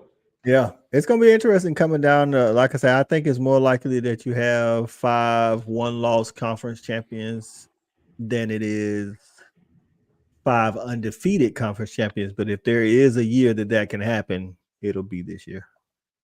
Did y'all already discuss a little bit of the Florida State Wake Forest game? We did not. No, but I think it's intriguing though. I do too. That's why I asked. No, Florida State, yearly normally struggles a little bit with Wake Forest. When's the last time they beat Wake Forest? Well, Sam Hartman, he kind of owned Florida State, really. He did. I think didn't he win 3-4 or something like that? I think he won. He either won 2 of 3 or 3, something like that. He has a winning record versus Florida State. Let's just say that. I think he lost one time to him. I think Florida State will get him this year, but it is at Wake. And the thing about playing at places like that, man, like when I was coaching high school basketball, dog, like we go to the school that didn't have a lot of fans. It's hard to tell the kids to bring their own energy. Yeah. No, it's tough. It is. It's tough. Because when you go into an opponent's house that's jam-packed, you want to shut them up, but it's a lot of background noise and you can amp yourself up to try to shut them up. You go into an opponent's house and ain't nobody in the stands. You're like, man, I don't even want to be here. What time is that game? Is that a 12 o'clock game? Because that's not going to be good for Florida State. 10 o'clock game. Well, yeah, it is a 12 o'clock. Yeah, 12 o'clock. It's a noon snoozer? Oh, Florida State's on upset alert. I think we can do. I agree. That's why I brought it up. I agree with you. Oh, my God. I think we can do it. Are you talking about where we're watching it and talking about it during it? Because I can't show it. Yeah, that's what people do on YouTube. Like, you're watching it, they're watching it, but you have a stream going and y'all are talking, kind of like what we're doing now. I got the Lakers game on right now. Can't you do that on Discord though? Can't you do that on Discord if you show it too? I don't know. You know more about Discord than I do, but I think I don't know enough. Yeah, I don't know. I haven't started it yet, so. But yes, we can. Yeah, Mars, we'll do that. Absolutely. What that for Bedlam? For Bedlam, yeah. Yeah, that's what a lot of people do. Yeah. I think there's a guy, the Clemson guy, he does that for Clemson's big games, and people call him, like we're doing right now. Yeah, we had your boy Seawalt on last night. Oh yeah, man. Seawalt, hey man, Seawalt a real Clemson fan, man. Seawalt keep it a book. I like that dude, man. I like that dude. He started following me on on Twitter, like when I first started the channel. He's been he'll call it, man. Like I want to say it was last year when Kobe Pace, the running back, transferred. He told me like 2 months before. He's like, man, I think Kobe Pace is gonna be out of there, man. I haven't heard good things, and he's getting unhappy. And next thing I know, Kobe Pace was out of there. I was like, okay. And he's been one of those guys that said DJ needed some help. And the wide receiver hadn't been the same. He surprisingly didn't just blindly take up for Dabo. Oh no. He didn't. So I like it. I just told him you need to start putting some content out, man. Today he needs to just get it. I told him, I said, you're gonna hate it anyway, bro. You just gotta do it. You're gonna hate it either way. Is it whether you prepare a lot for it or you don't prepare at all, you're gonna hate that shit. Kobe, Kobe, how long you been doing YouTube? Yeah. This is probably my second year doing YouTube. That's what I thought. I was about to say, I thought you started like right after me. How'd you feel your very first video you did? You was still a little nervous. Dog, I don't even like looking at those videos, man. Absolutely, my face all in the camera, it was horrible, bro. Sometimes I want to delete those, but I hate it, man. My very first video, man, I was just telling people what the channel was gonna be about, bro. I sound like an auctioneer. I was like, we're gonna be talking about baseball. I was trying to get it all out so I wouldn't forget it. Right. I go back and laugh at it though. My wife was like, how you, because she's like, I couldn't do that. I'm like, it's funny to me. I kept saying I was like, shit, I had to edit so many ums out of that damn thing. I was like, there ain't no way I'm gonna make it. I still got that problem, man. I think I do it a lot too. Still, when I'm trying to decide what I'm gonna get out. I still don't. I don't know. But I'm more comfortable doing it now. I'm comfortable now. I don't give a shit. That's what I'm saying. Like, so when you first start your YouTube, you thinking like you gotta, like you can't say As you do it more and more, you like, I'm just talking. So come up in regular conversations. So right. say it. Right. They do, they do. But like when it's like over and over and over again, no. That was bad. I mean, it was like every other damn No. word, coach. You want to see something funny? Go back to the first season of Respect the Hedges. It was called Fanatic Football Live. Oh, no. It was inside the locker room with the dogs or something like that. And the graphics was terrible. I was looking at it, I was like, man, we were just putting anything out there. We didn't give. I said, man, I think I told Sean, I said, I told JB, I said, we just didn't give a damn. We was just out there talking. We didn't care. We was recording on Zoom, and then I would edit it, and then I would put it up. So I wasn't doing StreamYard when I first started, so it looks different. Yeah. No, you know what? The first I was using what was it? I use OBS Studio a lot too. So yeah, see, I haven't used it. Matter of fact, the first time Kobe, I think he came out. OBS, man. There's a lot. It's free, but there's a lot to it, right? Well, the thing is, you got to use a streaming like a one of those call-in service like Teams, Zoom. I was using Skype, bro. Like Kobe, the first time you came on, didn't I give you a Skype link? I think you did. I think, yeah. Somebody was like, after I did it like 2 or 3 times, somebody's like, bro, you still using Skype? I was like, it's free. Because at the time we were using Riverside for a while at first, but it never would line up the audio with the video. Well, I mean, they got a lot of cool stuff on Riverside, but it wasn't good. It wasn't. I didn't mind. I think you needed to buy the real good one to do that. I didn't mind Skype, but once you had more than one person guest call in, or more than a 2-person call, Skype kind of didn't like that. It's like it just the data wouldn't, and then your video would be cutting out and stuff. And then Zoom, I had the free Zoom. You only got 40 during the pandemic. They was giving you all the time you wanted on the free Zoom. Soon as 2020 was over, it's like 40 minutes. That's all you get. And I'm like, that's it. Yeah, I had Zoom during my first interview, man. Before I even knew what StreamYard was, it was crazy. And then I talked to my guy Jonathan, Alabama fan, man. He was like, man, you can get StreamYard for free. I was like, as soon as I got StreamYard, I was like, oh, I'm good now. So yeah, man. Hey, man. Look back. I told C-Walk, man, you gotta get out there and do it, dog. That's what I said to him too. I said, hey man, you're gonna hate it anyway. Just hit the damn button and put something out. Just put something out. I said, until you do.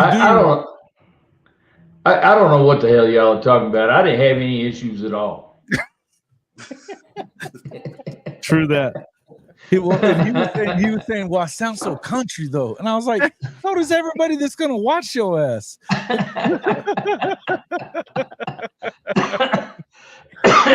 But you know, how are y'all able to make the intro videos for StreamYard? I still can't do that.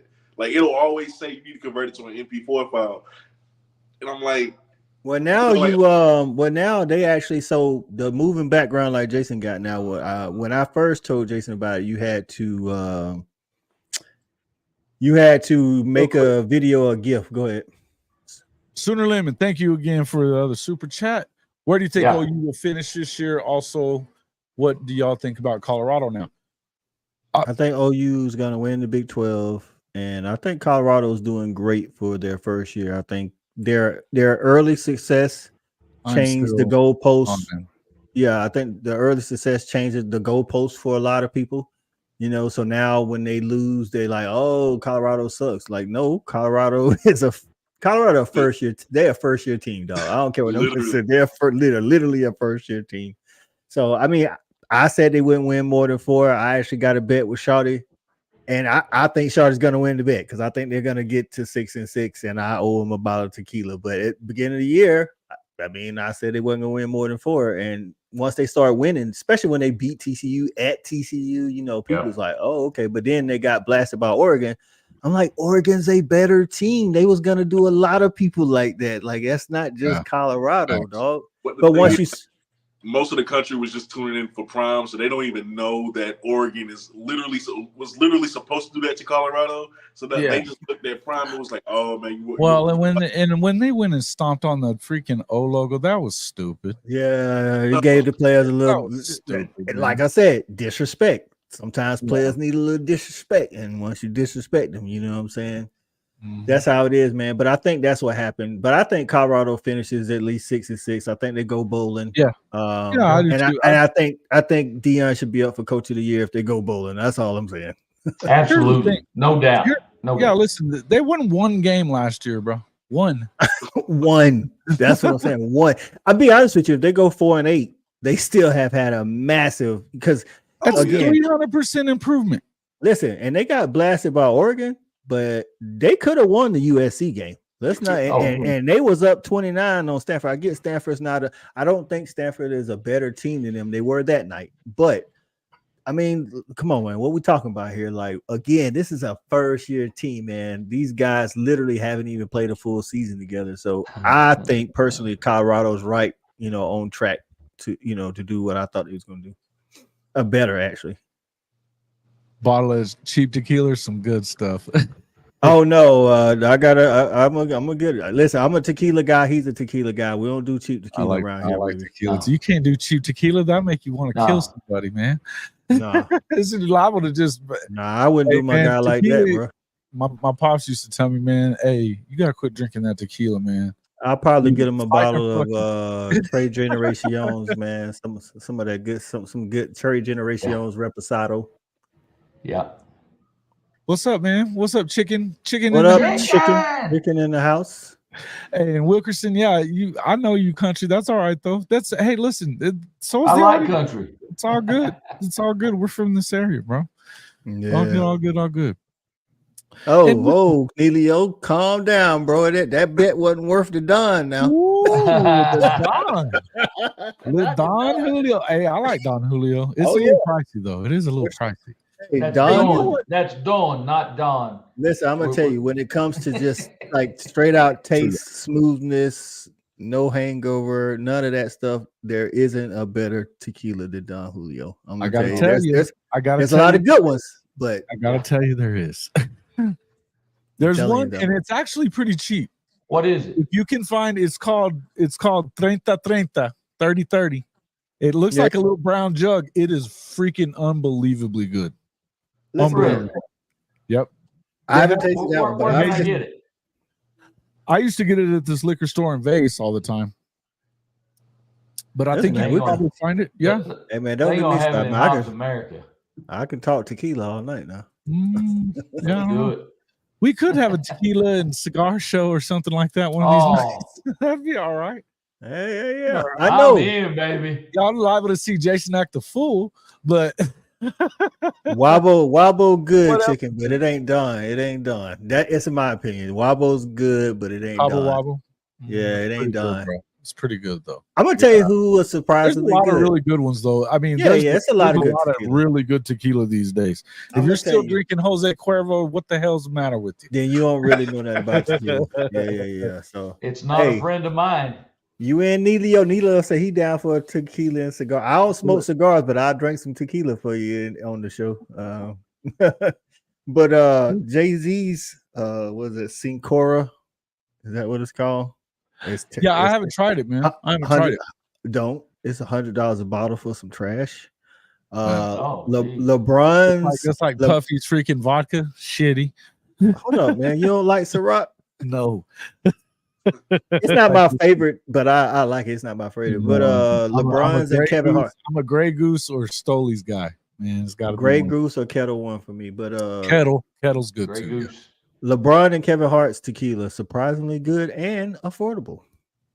So try it if you get a chance. Yeah. LeBron and Kevin Hart got one together, huh? No. LeBron's got one and Kevin Hart's got one. Oh, Kevin Hart, they both got one. Okay. Yeah, they both. Now LeBron's silver is affordable. Once you get to the Reposado, you start spending a little cheese. So I stay away from that one. So, but it all depends on what you're doing. I do wonder. Have y'all tasted Shannon Sharp's one? I haven't, but I want to. I want to. How that is. I want to. I got to find out where we can get it. Like I'm up here in the upstate. Lemon, so we'll see you later, buddy. If Greens ain't got it, I don't know who got it. Hey, yep. Horns down. As always, Sooner Lemon, thank you again for the super chat. Man, been great tonight. Appreciate you a lot. Yeah, Sooner Lemon been in here. Yeah, man. He's our boy. Thank you so much. Enjoy your night, and we'll see you this weekend. Yeah, this weekend, guys, don't forget, right after the game, K. Chris and myself will be breaking down Oklahoma versus Kansas as we did last week. And then I will always be on Saturday night snap count with Coach I Coach Roy, 10:30. if you want to jump in on either one of those streams, you know you can always be on in them. A lot of times I've already had plenty of tequila, so I can't make it sometimes. No, I'm kidding. I'm kidding. Right. Steve B say he got sick on tequila in his 20s and haven't been able to drink his head. You probably had some That's how Jose I Cuervo captured Gold. Morgan. That's probably. I don't mess with that. Yeah, I don't mess Like, with I'm that. be honest with you, man. When you was first introduced to liquor and you was drinking tequila, you probably wasn't drinking 100% agave tequila. You was probably drinking whatever the person could afford, which was probably either Jose Cuervo or Pepe Lopez, and neither one of them you should have been drinking. Oh, that's when we all been down that road, dog. We all been down. Absolutely. Absolutely. That's just like 2020. I was just about to say. Did you ever drink the Mad Dog Kobe? What? Mad Dog 2020. I tried. It wasn't for me, man. No, it ain't. It ain't for nobody. It ain't for exactly, Coach. It ain't for nobody. They shouldn't be selling it. I was going to bring that up a little while ago, Jason, when you brought up the 30-30. Yeah. Hey, I'm telling you, the reason that we got it, it was whenever I was still selling timeshare out there, and we had meetings on Wednesday nights. It was just a reason to go drink and cook steaks, which was cool. You know, we making money, we enjoyed it. But one of the guys that was on the team or whatever over there, he was like, all right, I know you guys love this obviously you love we would either get Cabo or Don or whatever, you know, because everybody was pitching in. Yeah, bro, I'm telling you, 10 shots of Jose. Yeah, well, that'll do it. That'll do it, bro. Kick your ass. If I did 10 shots of Jose, I'd probably be dead, man. I'm surprised you made it. But I tell you, go straight up the sky with the worm. Are you crazy? Listen, I don't do. I'm gonna be honest with you, I stay away from the mezcal, but like the stomach is. Bro, you can't do that shit. Yeah, you be doing the mezcal, Coach? Oh, yeah, I can't do. I ain't. Hey, my stomach ain't. My stomach ain't he's strictly Mexican, for man. that He one. can deal with that shit, man. He's Mexican from Texas. He knows what he's doing. He knows what he's doing. Listen, man. I had some Dobel mezcal, and if I that's probably as close to, and like I say, it didn't have the worm in it, so that's probably as close as I'm gonna go. Yeah. I can't do it. Be a man, Coach I. Wilkerson says, be a man. Man up, baby. Man up, Coach I. Hey, dog, my stomach is not wanting that smoke. 45-13 Dweezies, that's what you got.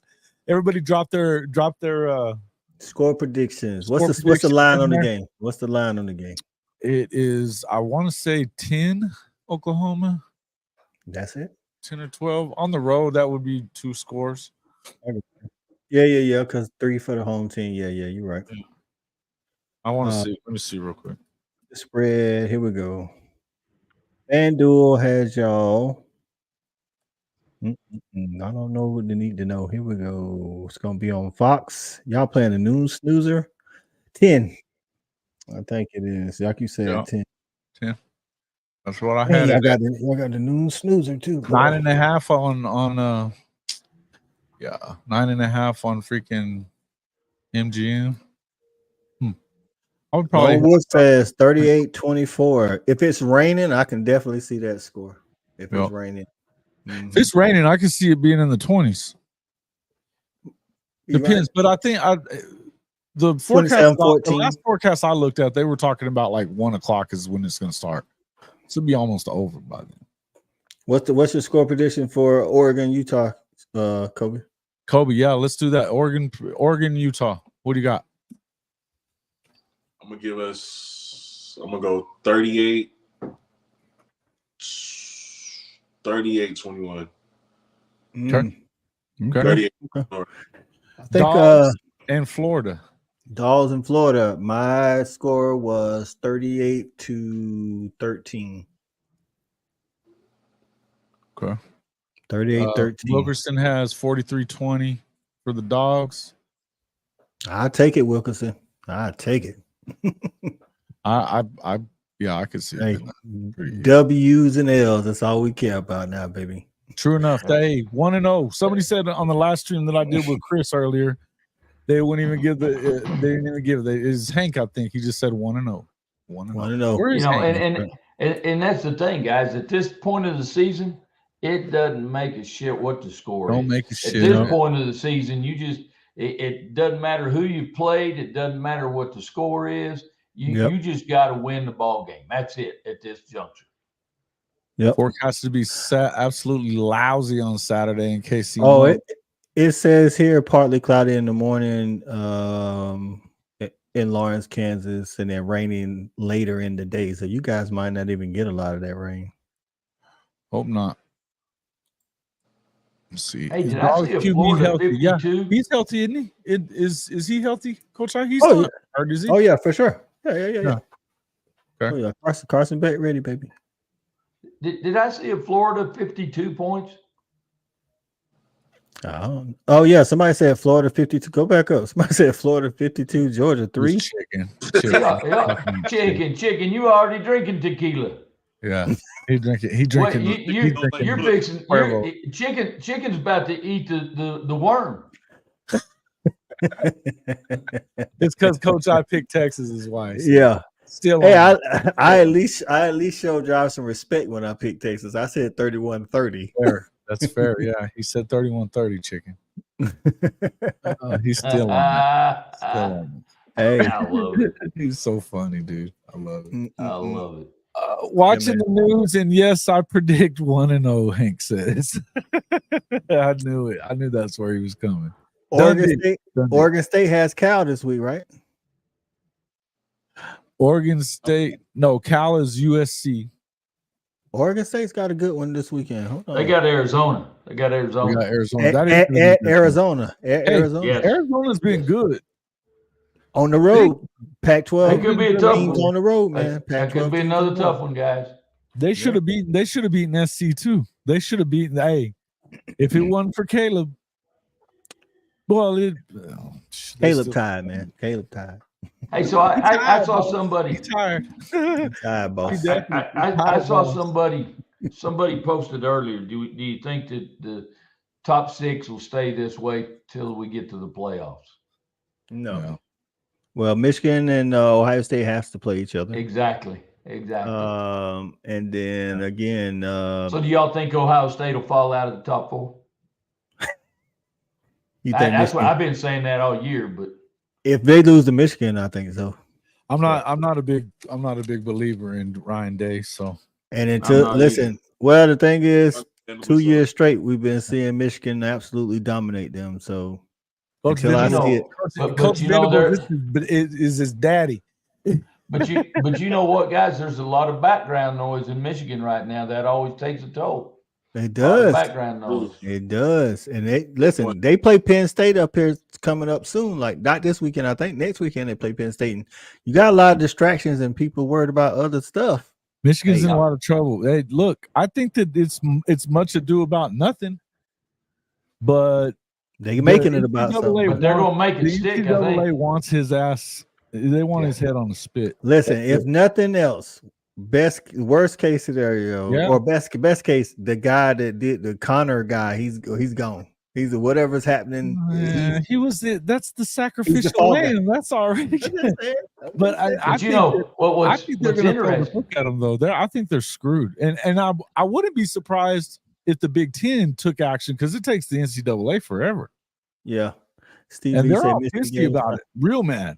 They was all on Twitter saying that it was like some hearsay. Hey man, Tennessee had a better team than South Carolina. I don't care if they had the playbook. They should not. Well, I tell you what'll be interesting is what does the fall guy do? Does he just, suck it up, move on, or does he turn? Does he turn on everybody? I'm telling on everybody. If they listen, I'm telling on everybody. Oh, y'all, brother. Hey, they have to be paying him off. But again, and that was the next thing. Is they're gonna pay you a lot of money. Man, that's fine. He left the paper trail big as shit, bought everybody's tickets to the game. But he's a student, right? No, he was an ex-Marine. Oh, Lord. Yeah. Analyst. Somebody said they was still a sign from Navy. I've seen so many things. I'm like, bro, y'all, I don't know. Bishop Frank. What's up, Bishop Frank, man? Thanks for coming in. Appreciate you. Oklahoma should pay. Big Bumbo said Oklahoma should pay USC for taking. I agree, Big Bumbo. I'll have to give you love on that one, man. I'm gonna even start. Y'all owe USC that's some the money. Second best comment of the night. Second best comment of the night. The first one was that Mike Gundy was the biggest fraud in the history of the Big 12. He wins. But that was a good comment. Too far off. Yeah. That was a good one, Bumbo. It's about time you showed up with something good. SC. Well, somebody I think Ken was talking about BV. You know, BV has somebody said BV, tries to steal signals or whatever. But I told him the difference. Doing that. Yeah, no. But I told him the difference is they does it during the game. Like if during the game, if I look over at your sideline and you're doing the same signal every time on 30 short, then I know what you're doing. If that's stealing, but we're not buying tickets to games we ain't a part of. It's not a freaking military operation they're pulling off there. Yeah. Like, I mean, which wasn't very good. It makes sense. When I coach in high school, I'm listening to the other coaches. You call out something, I'm like, oh, okay. Every time you call that out, y'all come double team us. It's like whatever. Look at Bishop Franks with the 21-21. Bishop Frank, 21. I like it. Appreciate you, man. Thank you. We get some Halloween candy, and it won't be candy corn. Thank you. Hey man, don't do that. Don't hate on candy corn. Don't be a hater. I'm eating wax, bro. What's the matter with you? Hey man, don't be a hater. Okay. There's a flip side. There's a flip side to this. You probably eat Almond Joy. Oh, I do. Hell no. Yeah, Almond Joy is good shit, man. Nah. It's terrible. Hey, but let me. Hey, I don't give a shit what you think. It tastes good to me. Here's the we flip know side. that you don't give a shit what I think. Here we go. But hey, here's the thing. There's a flip side to this stealing signals deal, guys. Yeah. You know what? If you don't do a good enough job of your card rotation on signals and having a different coach signaling in at each quarter and mixing shit up, hell, you deserve to get your shit stolen. That's true. Come on. That's true. Hey, it is what it is, man. Yeah. Go out there and win the game, man. That's right, Mars. Mars said he loves candy corn. That's right. Don't be a hater, man. Almond Joy, baby. Almond Joy. That's right. That's why we can't hear you, because you was hating on candy corn. There will be no candy corn in this house. I'll tell you what, since Bishop Frank threw up a little more 11-11 for the Norman treats, let me just throw up that little video real quick. I've only played it once and everybody seemed to like it, so it's just somebody.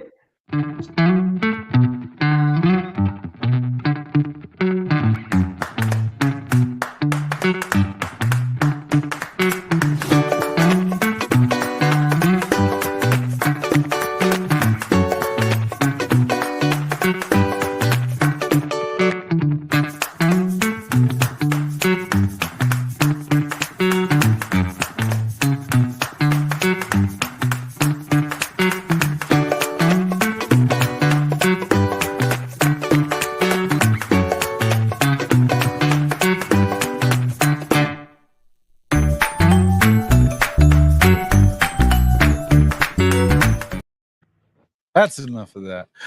All right, I loved it. Hey, but you need to do one of those for some tequila too. Hey, we should. Get some tequila money. Hey, guess what? I think I just got a new coffee sponsor though, and it's a veteran. It's a veteran guy. It's called Devil Dog Coffee. So I'll be I'm looking through that tonight. I got to sign up there and everything for it. Actually, High Top helped me get that hooked up. So all right. He's a big fan of college football shows. He's one of High Top's dudes, so he got a hold of me and had me do that. Kobe, you doing all right over there, man? You getting sleepy? Mm-hmm. You all right over there, Kobe? Oh yeah, no, I'm good. The sound is like kind of. I'm trying to. Oh, okay. Is it messed up? It was like going in and out for a minute. That's why I couldn't on my end. Thank you, Bishop Frank. He got that fire going on behind him. He's chillaxing. He's been drinking tequila. Hey, Eating then candy after corn. you get done with the tequila, we're gonna get you some coffee. And then I'm going on. What time is your show tomorrow night that I'm going on? Let everybody know that though before we forget. 8:30. 8:30. Yeah, 8:30 p.m. Eastern time. FBS Fridays, man. Me and my guys, we do that every Friday that we can all have enough free time to get on together. We'll do that. Me and my guy Blue, Clay, and Kelly Flicks. So Jason gonna be a part of that tomorrow. So make sure y'all tune into that. Yeah, for sure, man. Awesome. Man, everybody's pitching in on tequila. Here we go. I love it. I told you, man. Neelio run, baby. Tequila run. Yeah. Y'all make sure y'all give me that money to help out. We about to get drunk. We already know Colorado gonna go over that 4-game mark. Yeah. Attaboy, Mike. Hey, man. Attaboy, Mike. I got to get out of here, man. I appreciate you having me on. It's about that time for us too. So, guys, thank you so much. It's been 2 hours. Coach I, let everybody know how to get a hold of you before you run out of here. And Kobe, we're gonna have you do the same thing. And I already know, man. Fanatic Sports, man, everywhere. YouTube, IG, Facebook, Twitter. Every Saturday night at 10:30, a Saturday night snap count, recapping the day's college football. And on Wednesdays, Chuck and Buckets, if you want to talk some NBA and hoops, man, at 8 o'clock Eastern time and 9 o'clock Eastern for my top 25. And of course, Respect the Hedges on Tuesdays, talking all dogs all the time. Hey, Coach Ryan, I didn't ask this earlier. Did y'all, and I've been so busy this week, I hadn't looked, but how'd your top 25 shake up? OU is now in the top 24. Top 4. Ohio State's 1, Washington 2, Michigan 3, Oklahoma is 4, Florida State 5, and the Dogs are 6. Thanks for coming in, Neelio. We appreciate it too. Oh, yeah. It was 1 through 6. I can pop those right back up real quick. Yeah, pop the 1 through 6 up there. There you go. Ohio State. Yeah, last week Michigan was 1. Penn State was 2. Florida State was 3. Yes, they were. Yep. Ohio State was 4. Yep. You had 3 Big Ten teams in the top 4. Yep. And then Georgia was 5. Who was 6? Florida State.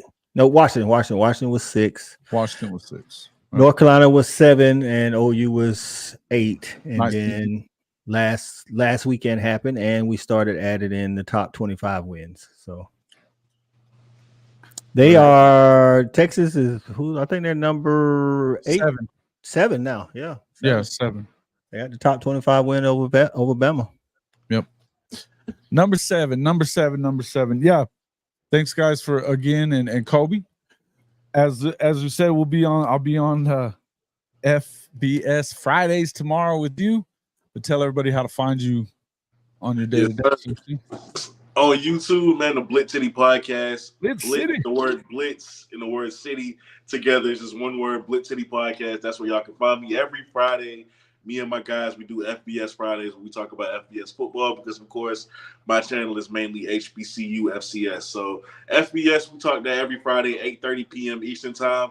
Jason will be on tomorrow. I would love to see you guys there in the comment section, man. Just like how y'all was tonight, man. I love to see y'all there tomorrow. Heck yeah. Why is Coach laughing at OU being in the top 4? Because he don't believe they're top 4.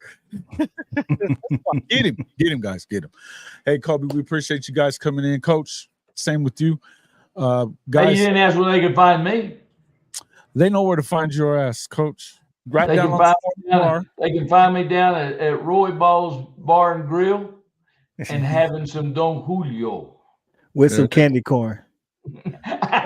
With an almond joy, baby. That was crazy. That was just crazy. I love you guys. Y'all are the best, man. All right, man. Appreciate all you guys coming in. And Chicken, I'll take care of that other thing. Yeah, OCF. Yeah, he's a nobody, man. Who cares about that dude? All right. Thanks a lot again, guys, for coming in. And we will see you all on the next one.